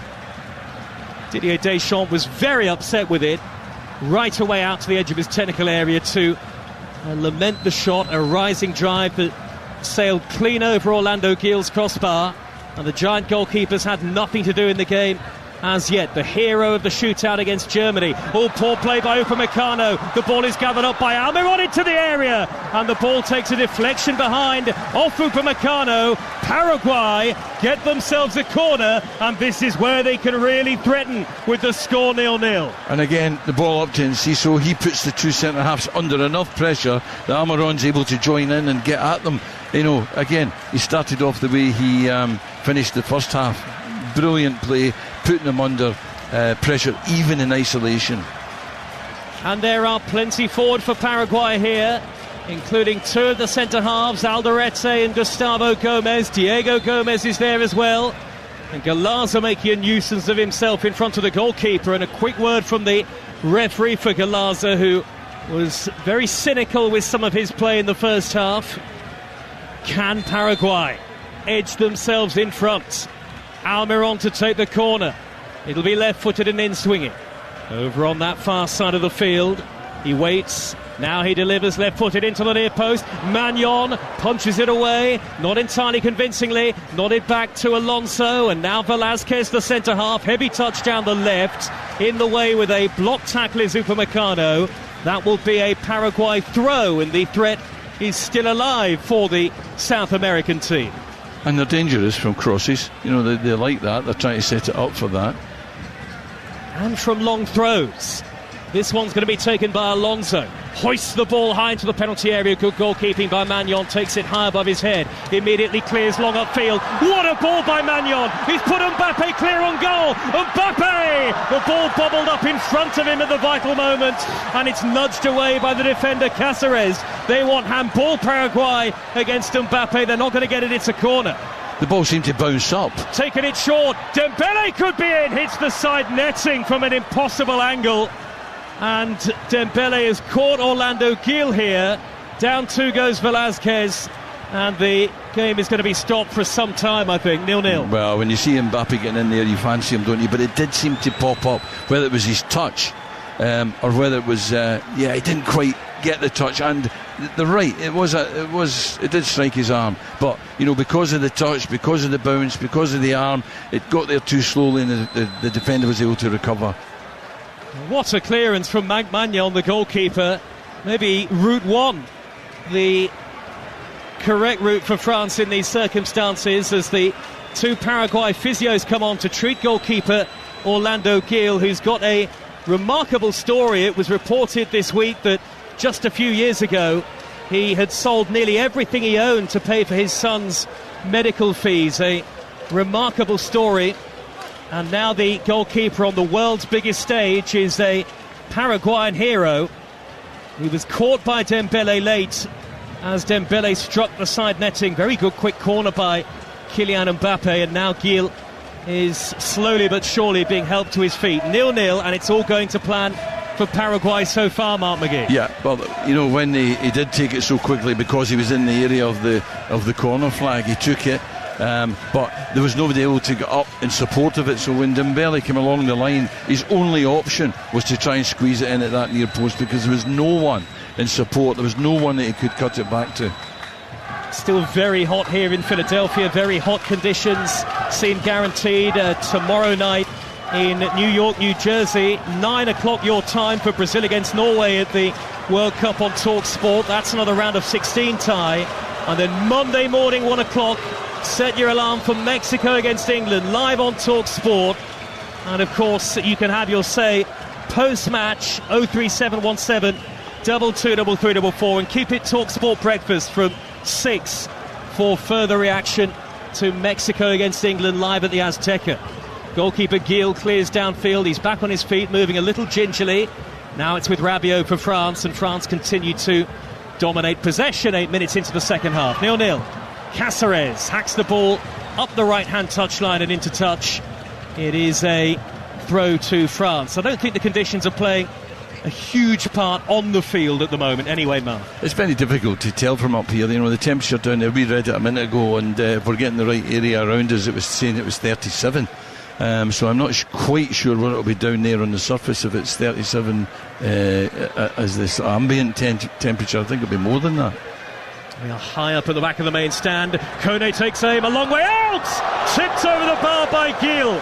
A flying save with his top hand, the goalkeeper, diving to his left-hand side, tipping it away with his right, and it's a corner. It was a brilliant save. It seemed to take an awful long time to decide to make the save. I wasn't sure if he had been caught a bit flat-footed, but in the end he did, as you say, top hand, great save. He needed all of his reach there, 6'6", Orlando Gil. Corner to France on the near side, delivered in by Michael Elise and volleyed away at the near post by Diego Gomez. That's the first serious save that Gil has had to make in the game. Elise shimmying down the right-hand side, but he has taken the ball out of play. It's booted into touch by Alonso anyway. I think he knew what he was doing there. No action taken by the referee, who's taken a rather lenient approach to proceedings so far. Alderete clatters the ball high upfield. It's Upamecano battling with Enciso in the air. He's got certainly a height advantage against Enciso, but you do fancy Enciso's chances occasionally against Upamecano if he can get the right type of ball. Galaza beaten to it on halfway by Rabiot, and then Elise nudges it back to Saliba, gets the return ball. Elise forward to Mbappe, left of centre, wide left is Barcola blocked off by Cáceres, and the French pressure is growing as they win a corner. Mbappe, tries to sort of do that little one with the outside his foot to get maybe a cross on, maybe to nutmeg him. I'd like to see him now and again just go to the touchline and cut it back, rather than him trying to score the goal. Push on to the byline and cut it back for someone else to come on and score, especially in this setup. Dembele wants to take this corner away on the France left, right-footed and in-swinging, and Gil is there, gathers high on the edge of the 6-yard box, goalkeeper's ball, and relatively straightforward that catch for Gil. Yeah, I think Didier Deschamps will be having a bit of consternation about that. He's expecting better in these set plays for sure. Gil belts the ball upfield. It's hooked over his shoulder by Koundé rather clumsily. Paraguay win the ball back. A rare spell of possession for Paraguay on the halfway line. They've been on the back foot defensively for the entire game, though France have rarely got in behind them so far. Paraguay 0, France 0. They're going to bring on the penalty shootout scoring hero, Jose Canale, shortly here. Paraguay, what a brilliant spot kick that was to win the shootout against Germany. Almiron over the halfway line. Enciso might have the run on Koundé here. The crowd get to their feet in front of us. Enciso blocked off by Koundé, and the referee actually signalling that it's a throw to France anyway. Get the sense a lot of the neutrals in the crowd might be behind Paraguay, the underdogs, the longer this game goes on. Canale is stripped and ready to go. Down, meanwhile, has gone Alderete. He's getting a word from the referee, and they are making this as stop-start as they possibly can, Mark McGee. Still, France can't break through. Yeah, even that aspect of it, they've done really well. The goalkeepers went down, several of them went down. I see downstairs there that 5 French players are out there getting warmed up. They seem to be doing quite a serious warm-up. I think Cherki's among them, who I think could make a difference. Alderete has got to go off. Here comes Canale for, would you believe it, just his 6th appearance in a Paraguay shirt. Alderete might have been forced off injured here. Canale, with the long curly hair, is his replacement, and on he comes. One of the foremost figures of the upset, the great World Cup shock against Germany on the 29th of June up the coast in Boston. 0-0 it remains. France have it with Rabiot out to the left-hand side, and Digne's on the overlap. Nobody in the penalty area for Digne. Plays it backwards to Mbappe, who's dropped much deeper, and he runs straight into Diego Gomez. Not happening for Mbappe in France at the moment. Mbappe gets back to win it back with a bit of help from William Saliba. Mbappe wide left. Barcola now can take on the defender in a one-on-one. Gets beyond Cáceres, and Barcola nutmegs the other defender nearly all the way through, and in the end, good work coming across by Cáceres. He glares at Barcola. They almost come together, the two, but actually in the end they shake hands as the ball is cleared upfield by Gil. And Enciso, the lone runner, the only Paraguay man inside the France half, tussles with Saliba. And it is a France throw. 0-0. Mark McGee nearly an hour gone. Good defending with Caceres, and I don't know what Mbappe's gripe was. You know, he got himself between the goalkeeper and the ball, and he edged Mbappe out of it. He was quite entitled to do that, and I didn't think that really Mbappe had a case. Dembele out on the near side, the right wing position, and now Upamecano midway into opposition territory. Two banks, one of four, one of five in front of it. It's onto the right foot of Barcola, edge of the D, curling shot, swirling miles high and wide. Listen to the reaction of the crowd to that. I think that might be the cue for Barcola to go off. He's not having a good day. He's not had a chance because of that doubling up. You know, it's not everything to do with the player and his performance. It's got to do with that and clearly the weather, the temperature. But you look at the way the players are walking around at the moment. It's a kind of laboured kind of walk, and now I think Enciso is going off. He cannot continue, or at least they have decided to take him off. He did go down, Enciso, and it looks as though he might have been injured, but off he jogs, and on comes Gustavo Caballero, who spent the end of last season on loan at Portsmouth, of all clubs, and now here he is up against William Saliba and Dayot Upamecano at a World Cup. The France change is a predictable one. Barcola coming off and Doué coming on. Mark McGee, a chance for the youngster to shine. Yeah, absolutely, but it is a straight swap. I'm not sure how much it changes unless, you know, he goes on with some instruction that somebody's to go and play somewhere else, but it doesn't really change much, and I think they'll still heal the same problems as Barcola had. Finding space, finding opportunity to get 1v1. The longer this game goes on, you sense with the score 0-0, the more dangerous a game it becomes for France. Particularly because if they were to score, if Paraguay were to score, then France have got the problem, you know, that they've got now, that, you know, they've been highlighted a shot anywhere. So if they go a goal behind, wow, I'm not sure they can get back. All defensive outlook from Paraguay, and it has worked for them so far. 0-0 against the French, who have the ball with Upamecano, number 4 on the halfway line. We've played over an hour, live on Talk Sport. Brazil-Norway tomorrow, England-Mexico at the Azteca, 1 a.m. on Monday. Desiree Doué cuts in field. Elise lays it wide left to Digne. 1-2 between the two of them. Digne's in behind here, being pulled back. He looked to cut it square for Doué. Good work by Diego Gomez, and a very clever back heel to find Caceres, whose clearance cannons off Digne and goes out of play for a Paraguay throw. They've been extremely calm when it comes to the defensive side of the game. They've defended brilliantly, but not just in that 5-4-1 shape. They've actually defended man for man very, very well. You know, when they've been faced with a challenge on an individual, they've won most of those as well, particularly in that defensive third. They're trying to get a Mexican wave started to our left-hand side. That's what the crowd think of what's going on. It's an interesting game from a tactical perspective, but not entertaining in terms of chances in the final third, that's for sure. Forward by Junior Alonso. He's just clattered it upfield with certainly more hope than expectation that it would find Caballero, who is nowhere near it. Kone's square ball to Saliba from the centre circle. Forward to Digne. Wide left is Desiree Doué. Mbappe in the middle. Rabiot to the back post. Doué goes onto the right foot. He's caught. Is he? No. Referee says play on. No foul by Cubas. Here is Koundé. Wide right to Elise. Right corner of the penalty area now. Elise spins onto the left foot. Looks for the feet of Dembele, who's crowded out. Alonso in the way. Little dink upfield. It's dropped to Upamecano. Doué back to his feet. Forward now to Mbappe. 30 yards out, and Mbappe blazes over the top. And it's something that is inflicting all of these French players the pressure of the occasion, the heat here in Philadelphia, the stout defensive work of the opposition. Even Mbappe blazes over the top.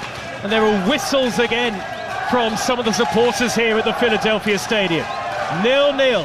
What an intriguing World Cup tie this is. No, the shape that they're playing is one thing, and it's making it difficult for the likes of Dembele. But Dembele's touch has not been good. It's not just about the way they're playing, it's about himself, about not getting the ball under control, about not getting the ball under control tight enough, giving them an opportunity to step on and maybe clear it. He needs to do, it all has to tighten up, as well as, people beating people, as I've said, or shots from distance. Whatever they do, they've got to find a way. But individually, I think France have got to be better. Can France break through the red and white wall? 20 minutes into the second half. Out on the left is Desiree Doué in front of the France end. Doué, couple of step overs, back out to Digne. Nearly all of the pitches in the shade now. Kone, number 6, middle of the Paraguay half, out wide right, little touch from Dembele, looking for the underlapping run of Koundé. He's rolled a good ball in field, but it's intercepted by Diego Gomez in front of Mbappe. Attack v defence, 0-0 the score. Doué for France, gliding into the penalty area. Terrific feed from Doué, and he goes down. No penalty given by the referee. He got beyond 3, and now they counter Paraguay. Almiron busting a gut to get forward over on the far side, the right. Saliba gets across in front of him. Oh, and he's gone down here. He's pulled a muscle, I think, has Almiron. And they're effectively down to 10 at the moment. He has stopped the game, the referee. And is this for consultation with the VAR? Doué is down at the other end of the field. I didn't think his momentum, I think, took him down as much as any. It was a brilliant run, but I think his momentum takes... Ooh, does it though? Does it though? And VAR is checking for a potential foul by Diego Gomez. I think that's a penalty. Diego Gomez on Doué. France have had to work so hard for a breakthrough. Are they about to get a fantastic opportunity here? Well, I spoke about Cherki coming on, and the possibility that he would run at people, that somebody would stick out a leg and he would go down. Well, Doué's done exactly that. Doué may well have come on and made an instant impact. He's going to check the pitch side monitor, the referee. The France supporters cheer. Is this their moment, Mark McGee, in a game of so few chances? Well, sometimes it's a little bit of pressure manifests itself in a way. So although, it's going to be a penalty, probably, then since Doué came on, he's been effective. He's run at people, he's got at people, he's picked up pace quickly. We know his speed. He's done really, really well since he came on, and that little run there tempted, invited a challenge that was a look to me for all the world as if it was a foul and is therefore a penalty. Looks a fairly obvious foul. The Paraguay players are standing right behind the referee near the pitch side monitor. What's going to be the decision of Ilgiz Tantashev? After long review, number 8 of defender tripped, attacker player inside the penalty area. Decision is penalty. It is a penalty kick for France, and is all of Paraguay's hard defensive work about to be undone. Well, if he scores, then maybe the game will really start. Because the last questions of Paraguay, are Paraguay going to come out a little bit? Are they going to reshape? Are they going to have a little bit of a go? And then we might see a much more open game than we've been watching for, whatever it is, 70 minutes or so. Well, they have to get past the giant figure of goalkeeper Orlando Gil first of all, and at the moment it's not Mbappe, it's Dembele who holds the ball, and one of the defenders is kicking at the edge of the penalty spot. That is very unsporting. I think it might have been Velázquez who was just kicking at the edge of the spot. Dembele holds the ball. He's kept very calm amid all of this. Ousmane Dembele, and a long way to take this penalty as Paraguay continue their faux protests. Yeah, I think that, this is something they do these days, isn't it? Dembele will hold it. Once it's cleared, he'll give the ball to Mbappe, and Mbappe will step up. Yeah. Here he comes.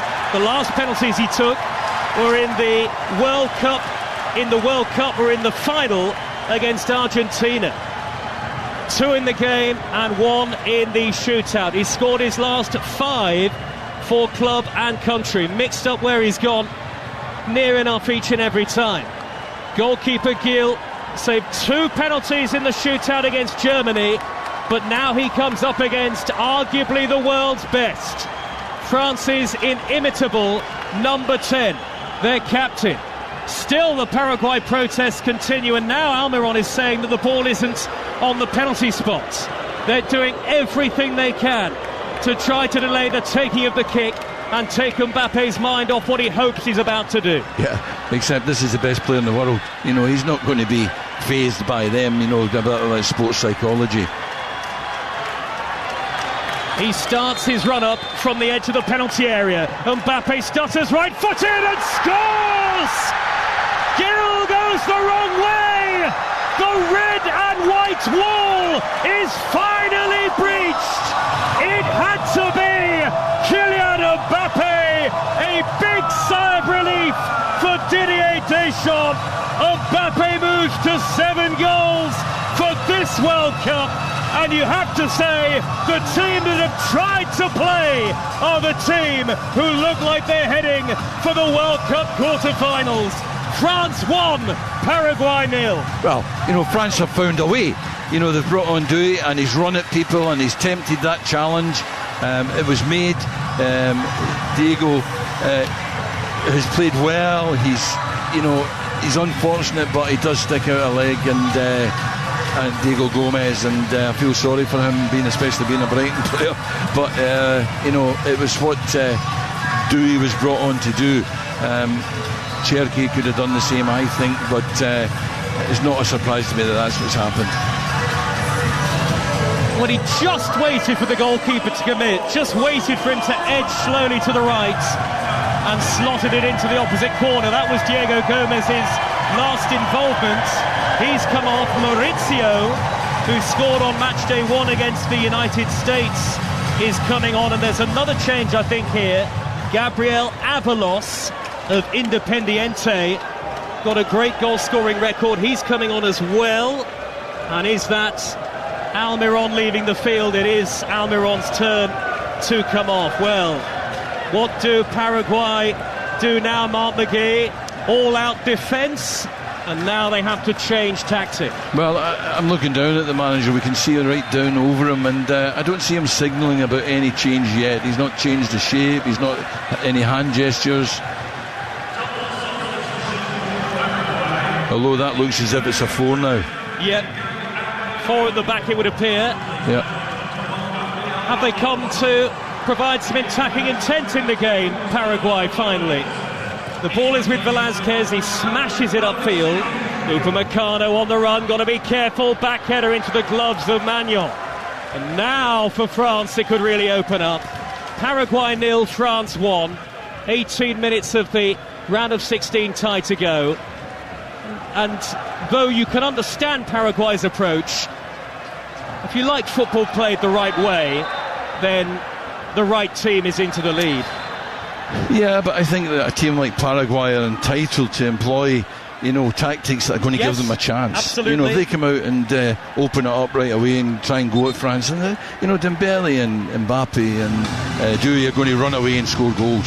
So they have to do something. They're entitled to do that, and they've done a really good job in that first half of frustrating. I was felt anxiety for France sitting up here. You know, it was frustrating me that they weren't getting any openings, but you could see where they were doubled up in defence all over the pitch. Now Mbappe is having words with one of the Paraguay defenders, and the referee just has to come across with the hydration break in full flow. And Galaza, who's had a lot to say for himself time and time again, is still chipping away, and Didier Deschamps is on the pitch.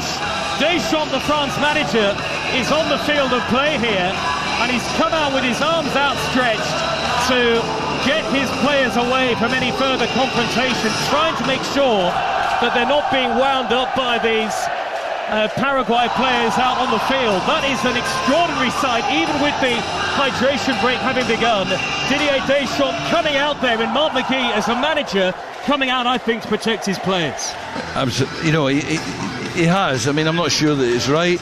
I'm not sure if it's a bit of an overreaction, and let the referee go on with it, and even the players on the field sort it out. Yeah, this was what I was wanting to see. I wanted to maybe even it's Mbappe a little bit, who's kind of backs heels him. You know, comes into his back, and there, you know, Mbappe sort of lifts his heel. Nothing in it, but it ends up getting a little bit out of control. Well, France are unbeaten in the last 30 World Cup matches when they have scored first, winning 28 since a 3-2 defeat against Poland in 1982. It is an extraordinary record. If ever there was a hydration break that can help a team, it's this one. This could possibly be the most important hydration break there's been in the World Cup so far because of the shape thing. It looks as if they've gone to a 4, whether it's a 4-4-2 or a kind of 4-4-1-1. It looked as if one of them was sitting a little bit deeper than the centre forward, but now he can get clear instructions on how he wants to execute that. Do you think they could turn the PA up a bit louder? Can't hear any of it. 35 seconds of the hydration break to go. They are waving their flags in the stands. A great day for the United States, 250 years on from the signing of the Declaration of Independence, and they are celebrating here in Philadelphia, and absolutely no reason why not. The skyline away to the left-hand side. A serious business on the field, though. France lead by a goal to nil through Mbappe's penalty, and I wonder what the message from Deschamps was there. Well, one of the things the message has to be to Mbappe himself. As this team tire, as Paraguay tire, and they get a little bit frustrated, there might be some silly things going on, maybe a challenge or two, and Mbappe's got to make sure he doesn't react to that. He's just got to rise above that, get himself picked up and get on with it, or Deschamps' got to get him off and protect him a little bit. Mark McGee, former Scotland assistant manager, with us throughout the tournament here on Talk Sport. Mark, Natalie, producer Izzy and I are off to New York and New Jersey straight after this for Brazil against Norway tomorrow. Really looking forward to that on Talk Sport. Monday at 1 a.m, England against Mexico, with Adrian, Jim and Stuart Pearce bringing you the game live from the Azteca. Going to be an incredible atmosphere.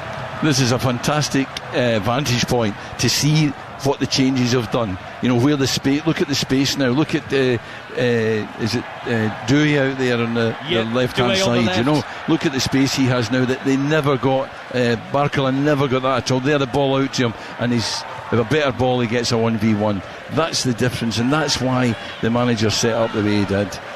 Dewey has come on and changed the game with his forward running, and here he goes again, electric pace as he darts forward. Little back heel by a little touch from Mbappe back towards him, and Mbappe got it all wrong. Now he goes down again rather theatrically. Mbappe right next to Cáceres. The two of them go head to head again. Mbappe's rolling around on the ground as the referee goes across to put an end to that situation, but there's certainly no love lost between those two. He did have a kick out at Mbappe there, Cáceres. Did he, Mark McGee? He absolutely did. You know, he sort of studs him in the shin. There's nothing, you know, he's not hurt him, you know, but nonetheless it can be translated into an illegal challenge, and he could be in trouble if they have a look at it. They seem to be getting on with it. They haven't checked as far as we can see. Mbappe, joint top of the World Cup scoring charts, level on 7 with Messi for this World Cup. Here come Paraguay, ball dinked into the penalty area, over the head of Caballero, a willing runner. Can he keep it in? No, he can't. Down by the dead ball line. That absolutely went out of play. I know my eyesight's not that bad. It's a goal kick to France. There was a slight delay there in recognition that it had gone beyond the dead ball line. 68,000 here in Philadelphia this early evening, and an amazing sight, this stadium, which is usually used for American football. It's really spectacular. The stands jutting up at a really steep angle makes for a great place to watch live sport. Header away by Junior Alonso, the left back for Paraguay. Elise smuggles the ball into the feet of Kone. He loses out to Cubas on the halfway line. Now Paraguay have possession with Galaza. Galaza back to Alonso in the left-back area again. Canale is square. Alonso under pressure from Dembele. Back to Canale. 12 minutes to go. Can Paraguay strike back as they look to produce another extraordinary upset at this World Cup? Cáceres, who can play in midfield, standing in an inverted role at the moment. Galaza back to the halfway line, and Cubas, and this is as much possession in the game as we've seen Paraguay have, Mark. Yeah, well, you can expect that, because when they play the 5-4-1 and it's so narrow between the two banks, there's no space to pass the ball, and that's why they returned it so often up front, and Ciso did well at times to keep it. But suddenly, in the way they're now set up, there's a lot of depth between the lines, and they can pass the ball. It's how well they pass it will be the test. Paraguay subs bench and the head coach Alfaro are out on the edge of the technical area again, and they've just seen a throw-in overturned in their favour. Will be a throw to Paraguay, just about level with the edge of the 18-yard area. And it's going to be taken by Alonso, who's going to have a long run up here, well back to the advertising hoarding. Here he comes, long throw into the box, a good throw, flicked on at the near post, but there's a foul by Caballero. There might have been an earlier foul actually by the other substitute, Avalos, on Upamecano. I think that's why the referee has given the free kick. It's been so cagey, this game, Mark. It's not been easy for France at all, but to win a World Cup you have to win in more than one way some of the time. You do, and they're going about it in a reasonable way at the moment, but you're still sitting here now, we still feel a threat from Paraguay. We do not think that this is done. I think that France have to be very careful, or they have to go on and get another goal. Back to what I said about Mbappe as well, Galarza had a little bit of lash out of him and he didn't react. That's what he has to do. He has to just ignore that, because that's going to happen. I wonder whether we'll see any more France changes shortly. Deschamps is talking to the fourth official, who's been very busy in this second half in particular. They played a spoiling game, Paraguay. It worked for long periods before France eventually took the lead through that Mbappe penalty. 9 minutes plus added time to go. 1-0 to France. The ball is on the halfway line. It is a really poor challenge that by Kone. Hacks down his man, gets a yellow card straight away. Lunged in very late there on Cáceres. Well, I would say that's either lazy or it's tired. It's one or the other. It's a silly challenge, but in this temperature, down there, they will start to feel it really badly now. I think you're right, Mark McGee. Paraguay are slowly but surely, since the goal, since going 1-0 down, getting a little bit more momentum in the game. You thought it would either go one of two ways. France would quickly get a second and it would be game over. Or is there some increasing belief for Paraguay that they can force extra time?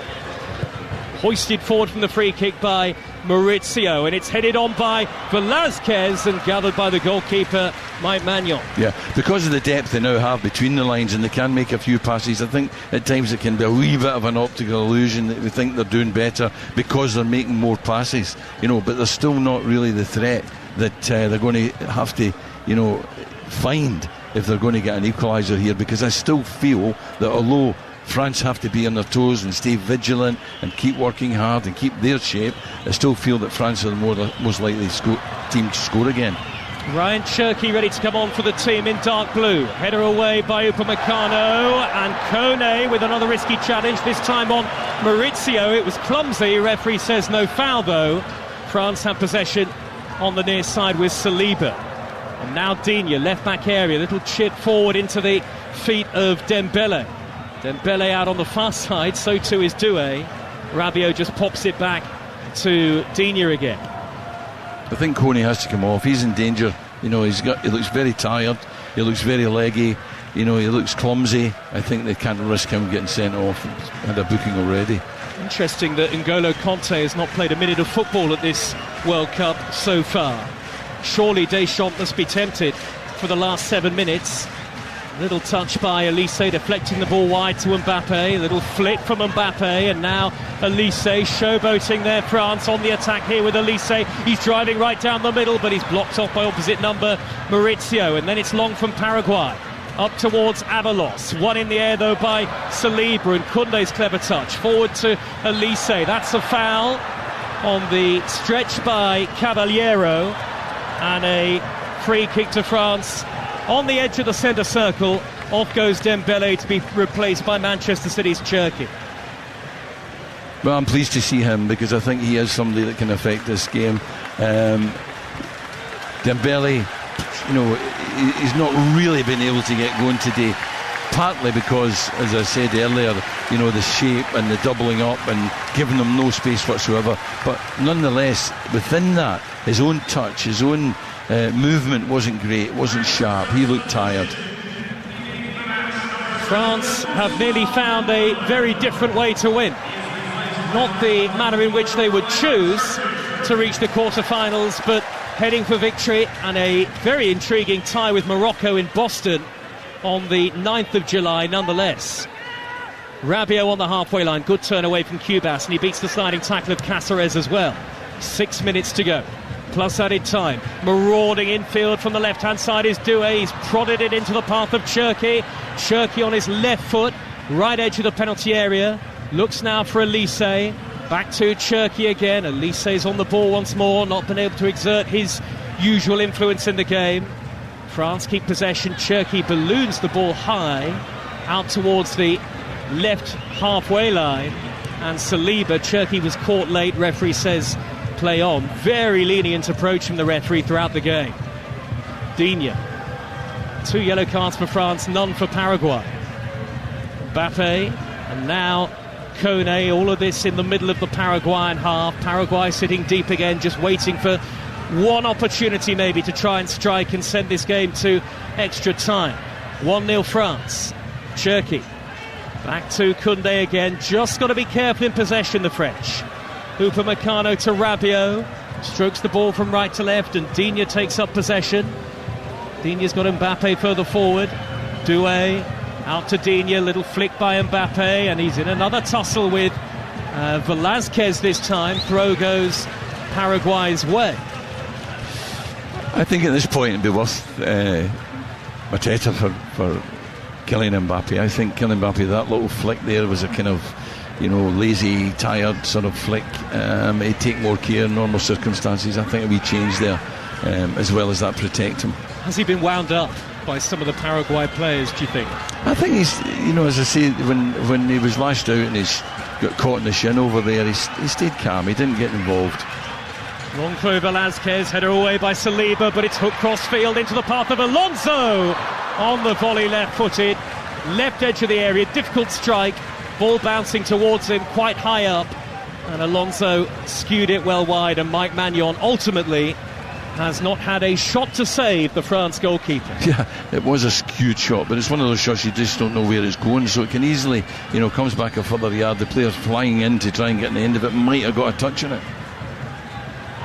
3.5 minutes remain, plus what is usually quite considerable added time, so they might have the best part of 8-9 minutes here, Paraguay, to try and find an equaliser, but now Kone's been fouled and France themselves can take the sting out of the game. Galaza with the challenge. Paraguay have maximised their resources, I think, here, and it may not be enough. In some senses, you have to give them credit for doing that. It's not made for an entertaining game, but it has made for a tense evening here in Philadelphia. Thumping header by Kone downfield, cleared away on the volley by Cubas, and then Digne made a mistake, but it hit Maurizio and bounces out of play. They've got to see it out now, but they've got to see it out in possession, you know, and keep passing the ball forward, keep getting it into Mbappe if he's still out there, or getting it out here to Cherki and let him, you know, spend a little bit of time, you know, waste his seconds by being on the ball. Ooh. Loose ball out to the France right, and it's a Paraguay throw gifted to them. Near side their left, and they go back to the halfway line. Jose Canale. Wouldn't he love to extend this round of 16 tie? A place in the quarters at stake, and Paraguay close to heading out here of the World Cup. 2 minutes of normal time remain. They've had 30% possession, Paraguay, over the course of the game. France win the ball back now, and here is Mbappe on the turn with the defender backing off. Mbappe running at Velázquez, right-footed curler, turned away by Gil. Really got a sight of goal there, Mbappe. Decent stop by Gil, although the shot wasn't quite in the corner. And it's the save you'd expect the goalkeeper to make. Upamecano with a square ball. Now to Kone, last 90 seconds of normal time. We'll keep an eye on the fourth official a long way down below us for you. Let's see how much added time is on. Kone to Digne. France just keeping the ball, and they slow the game down again, Mark McGee. And it's what they've got to do. They've got to invite Paraguay onto them a little bit, and then when they do come on, then maybe they can get it slipped into those spaces behind the midfield, into the space between the back four and the midfield, and that's where, you know, they can create something. 19 World Cup goals in 19 appearances for Kylian Mbappe. His penalty looks like it's going to be enough for France here, and there are France fans jumping up and down excitedly in the stand away to our left, but the game is not over yet. 45 seconds to go of normal time. Not a good clearance by Magnon. Velasquez just thumps it straight upfield, back from whence it came. Poor clearance by Upamecano. Maurizio on the turn, and Magnon makes a relatively straightforward sprawling save to his right, but that was nearly a very costly mistake from Upamecano. Yeah, we know he's got a mistake in him. He worries me for France going ahead to playing the better teams. You know, Upamecano can give them a problem. I think they're a little bit nervy here, France, going into the closing stages. Added time is on the way. Saliba smuggles the ball out to the left, only as far as Maurizio. Maurizio delivers, nudged away by Luca Digne. 10 added minutes at the end of the game. Would you believe it? I thought that had to be a free kick down there. On Saliba or for Saliba? On Saliba. Here now goes Maurizio, left wing position, good early ball in, flying header away by Digne, and now France can counter. The game is stretched into 10 minutes of added time. Paraguay 0, France 1. Doué out on the left hand side, Mbappe is squared, Doué goes for goal, shot is blocked and it's hacked away by Alonso. Well, the game has taken really until stoppage time to actually open up, and France have got to be so careful here that Paraguay don't find an injury time equaliser to send this to extras. Elise midway inside opposition territory, and he's hacked to the ground. A slide tackle, I think, from Galaza. It was Galaza right in front of the referee, and a France free kick. Now it's France's opportunity to take a few seconds to get it going again, save a bit of energy, see it out a little bit, and deny Paraguay the opportunity to get up the park. France set to meet Morocco for the first time since the 2022 World Cup semi-final. They'll be reunited in the quarters here in the United States if it stays like this. Jules Koundé out on the right, angled ball to Cherki. Cherki now taking on the defender, gliding down the right hand side, sliding in is Alonso. That's a good tackle, robust, firm but fair. Smashed upfield by the attacking man Maurizio. Chasing on the near side is Caballero. Upamecano going with his back to goal initially, and he's nearly got himself into a tangle here, Upamecano. In the end, he's wrestled off it by Caballero. The throw goes France's way. I don't know what he was doing there. I mean, why he just didn't lay it back there to the into the 18-yard box there for the goalkeeper just to come on and launch it. You know, instead of that, he's trying to play himself out. He's not good at that.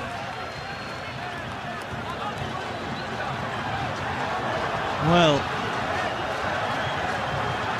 it is a free kick to France in stoppage time. Paraguay 0, France 1. This is TalkSport. 2.5 minutes through the 10 added. Magnon has just blazed that upfield with no real intent to find a blue shirt. It's out of play for a Paraguay throw. Is there one chance left in the game for the South American side? Paraguay, their first World Cup since 2010, when they reached the quarters for the very first time. More than a decade in the World Cup wilderness. They are back, but their journey set to come to an end. Kone has found Cherki. Cherki glides up the near side right touchline. Mbappe waits in the middle. Cherki is going to get a corner out of that after the challenge by Alonso. 1-0 France, 7 added minutes remain. That's what Cherki can do. You know, he can get on the ball, he can spend time on the ball. It allows people to get into the box, to get into position if he does get the cross in. Otherwise, you know, he's got the opportunity to create something, and he's done that now. He's got them a corner. But at this stage of the game, with, you know, 6 minutes or something to go, waste a little bit of time. This has not been straightforward for France. but they are nearly there. 6 added minutes remain. They've had a long delay between the awarding and the taking of the corner.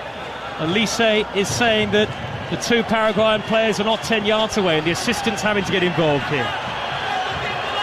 Doué has certainly come short. Taken by Elise to Doué. Back out to Elise, corner of the penalty area. Slide tackle from Galaza. He wins it back, and Galaza's raced upfield here. Can Canale pick him out? Down has gone Koundé off the ball. He's hurt. And now the referee stops it to check on Jules Koundé. And Paraguay furious again. This is a game that has heated up on more than one occasion. Lots of activity on the benches as well. Both sets of subs are out. Both head coaches unhappy, I think, with the referee. Koundé off the ball, and Galaza just bashes into him. For the second time in the game, Galaza's done that to a France player off the ball. He could arguably be off. Galaza's got away with murder. He really has. All afternoon he's been niggling, he's been pushing, punching. He's got off lightly. And at the end of all that, Paraguay have got them. There were about 3 balls on the pitch there momentarily. Chaotic scenes here in Philadelphia. At the end of all of that, Paraguay got a throw in the attacking third. The bench are showing everyone forward. In by Alonso, only half away. Digne then thumps the ball further clear towards Mbappe. It's won back on halfway by Canale. And there are plenty forward in red and white now. Canale clips the ball long, flicked on by Velázquez, and headed back by Luca Digne to Magnon, who pounces on the ball just about quick enough halfway through added time to get it away from Maurizio. 1-0 France. A little bit of juggling there. You can do with that at this stage, heart in the mouth stuff for Didier Deschamps, I'm sure. The France manager sat in the dugout at the moment. His team are nearly there. Magnon has to hurriedly clear right-footed. High towards the left-hand side. Can Paraguay carve out a chance? They're on the defensive now. What a ball by Elise to Désiré Doué. Left edge of the penalty area. Cuts it back. Mbappe left-footed. Great save. The rebound. Saved again by Gil. What a save. That double stop is up there with the best in the tournament. And it keeps Paraguay alive. Well, you're counting that there both times. The first time I thought that he would score. The second time I thought he was certain to score. But 2 fantastic saves. Keeps it alive for the 5 minutes or so. He's thrown himself to ground, that man Galaza again. Yellow card in the direction of Elise. Sorry, Mark, it's all going off again on the touchline. Again, the assistant referees are having to keep the Paraguayan subs back and have words with the coach. Galaza, now how much contact is there from Elise? There's no real contact. He's just thrown himself to ground.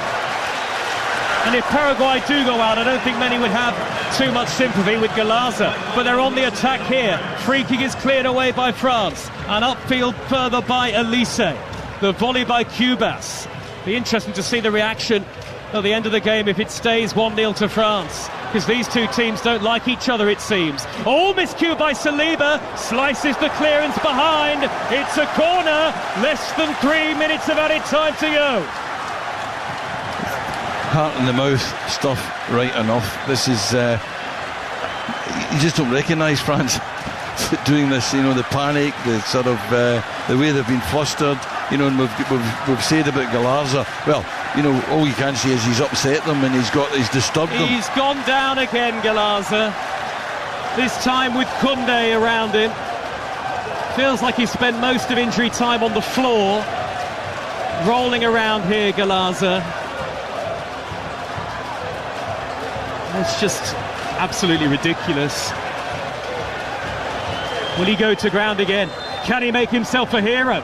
Corner for Paraguay, whipped in left-footed, well taken by Magnon. High above his head, inside the 18-yard box. 2 minutes of stoppage time to go. Paraguay 0, France 1 on Talk Sport. Yeah, the goalkeeper did the right thing there. There was initially a break similar to the one when he got Mbappe in, but it went quickly and he was right to just hold on to it. Mbappe away down the left-hand side, run in field by Doué. Mbappe heads for the corner flag and he is fouled by Cáceres. Arms outstretched, looks towards the referee. Here comes Ilgiz Tantashev. What's your take on how he's refereed it, Mark? We've seen him before, you know, and he is lenient, you know, and I think that I don't mind it. I think you want the game to flow. There's a lot of kidology going on, you know. We've talked about Galarza. When that's happening, the referee's got to be a wee bit careful because they can con him, you know. So, you know, he's given a lot of advantage, he's given a lot of benefit of the doubt, he's let the game go on. I don't mind it.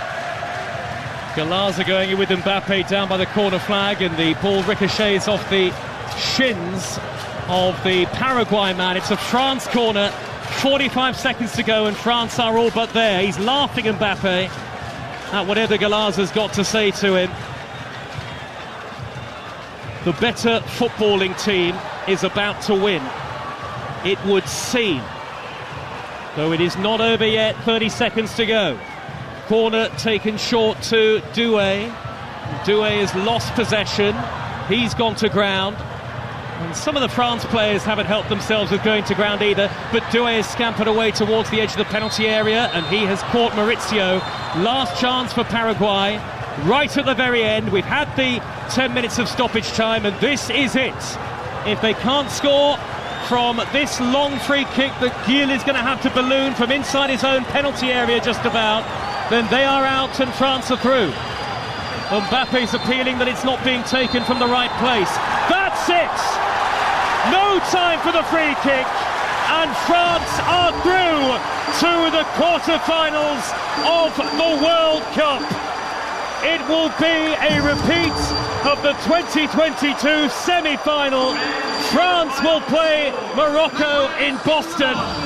There are frustrated scenes from the Paraguay players at the end, but the France celebrations are just about getting underway. And you have to say, the better footballing team has won. Paraguay, for all of their nous, all of their cynicism, all of their stout defensive work, ultimately did not do enough. And yes, France were not at their best. Yes, they were not as free-flowing and as irresistible as they have been at times at this tournament, but they run away to the right in celebration, knowing that they have just about done enough. Mbappe's penalty, the key goal. Mbappe level with Messi at the top of this World Cup scoring chart, and the France supporters and players dancing with delight away to the right-hand side. It wasn't pretty, but France have got the job done. Another step, perhaps, towards World Cup glory. Paraguay are out, France are through. Paraguay 0, France 1.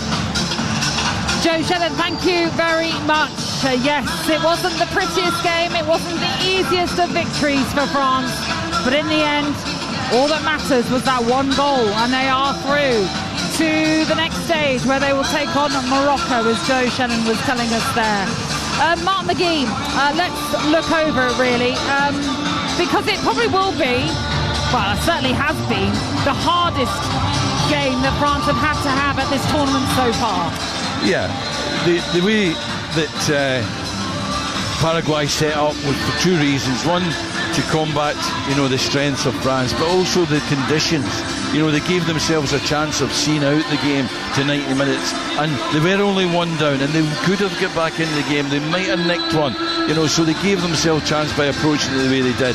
But when they lost the goal, you know, you thought that France would probably step on again and maybe get another one. They didn't, so therefore there was anxiety right to the final whistle. There was anxiety.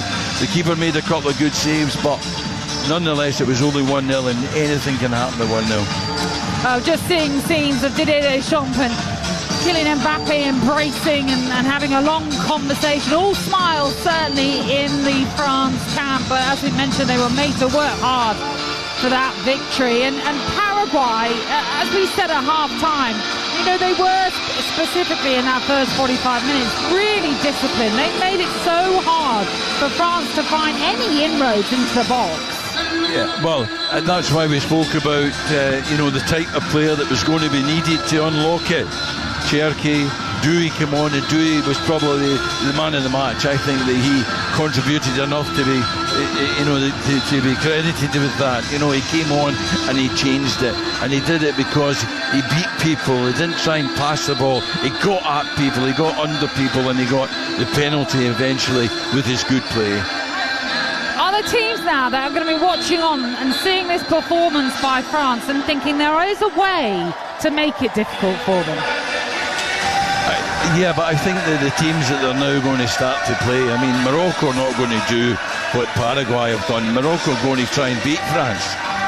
Not maybe quite at their own game, but they're going to try and come out in a shape and in a way of playing where they pass the ball and they get at France. They will try to get at France at every opportunity. So it will be a different game altogether. I think that sitting here now, having seen that and knowing that the energy that will take out of them, I don't know what it was like for Morocco energy-wise in their game, but I couldn't call it Morocco-France. I'm not sure. Just watching on with the celebrations, of course, Ryan Cherky there. It looks like he has a musketeer hat on him. Funny enough, we were talking about the musketeers only yesterday. Well, wasn't it the Dogateers or something? D'Artagnan we talked about, but then obviously that's based on D'Artagnan. D'Artagnan, yeah, I'll need to watch some of that. I think that, we're saying they've run up that end to their supporters and they're celebrating. I think they were celebrating relief rather than, there was nothing convincing about it. And again, credit Paraguay for that and the way that they went about it. So they made it very difficult with France, but France have overcome it, and that's why they'll go on, and they'll probably go on again against Morocco. Looking at some of the reaction from the Paraguay players, some of them shell-shocked. Miguel Almiron just there. Julian Ciso looked like he had tears in his eyes as well. It kind of goes to show, you feel like they had a belief that they could do something against France, and it nearly paid off in the sense that they frustrated France for so very, very long. Yeah, they did frustrate France, but there's no injustice happening here tonight. They can't go away saying, the referee or whatever. There was no injustice. France were by far the better team, and France deserved to win the game. They had a strategy that was brilliant from their manager to give them a chance. Lesser players against the best players in the world. Their manager, their coach, gave them a chance of getting something out of this game, and they couldn't quite get it. But there's no injustice. They can stand down there disappointed, but I don't expect them to be going away saying, this, that and the next thing. It was interesting to see some of the dark arts that they implemented as well. They did their best to try and wind France up. Well, I mean, I think that one player in particular, your man, what's he called, Galarza,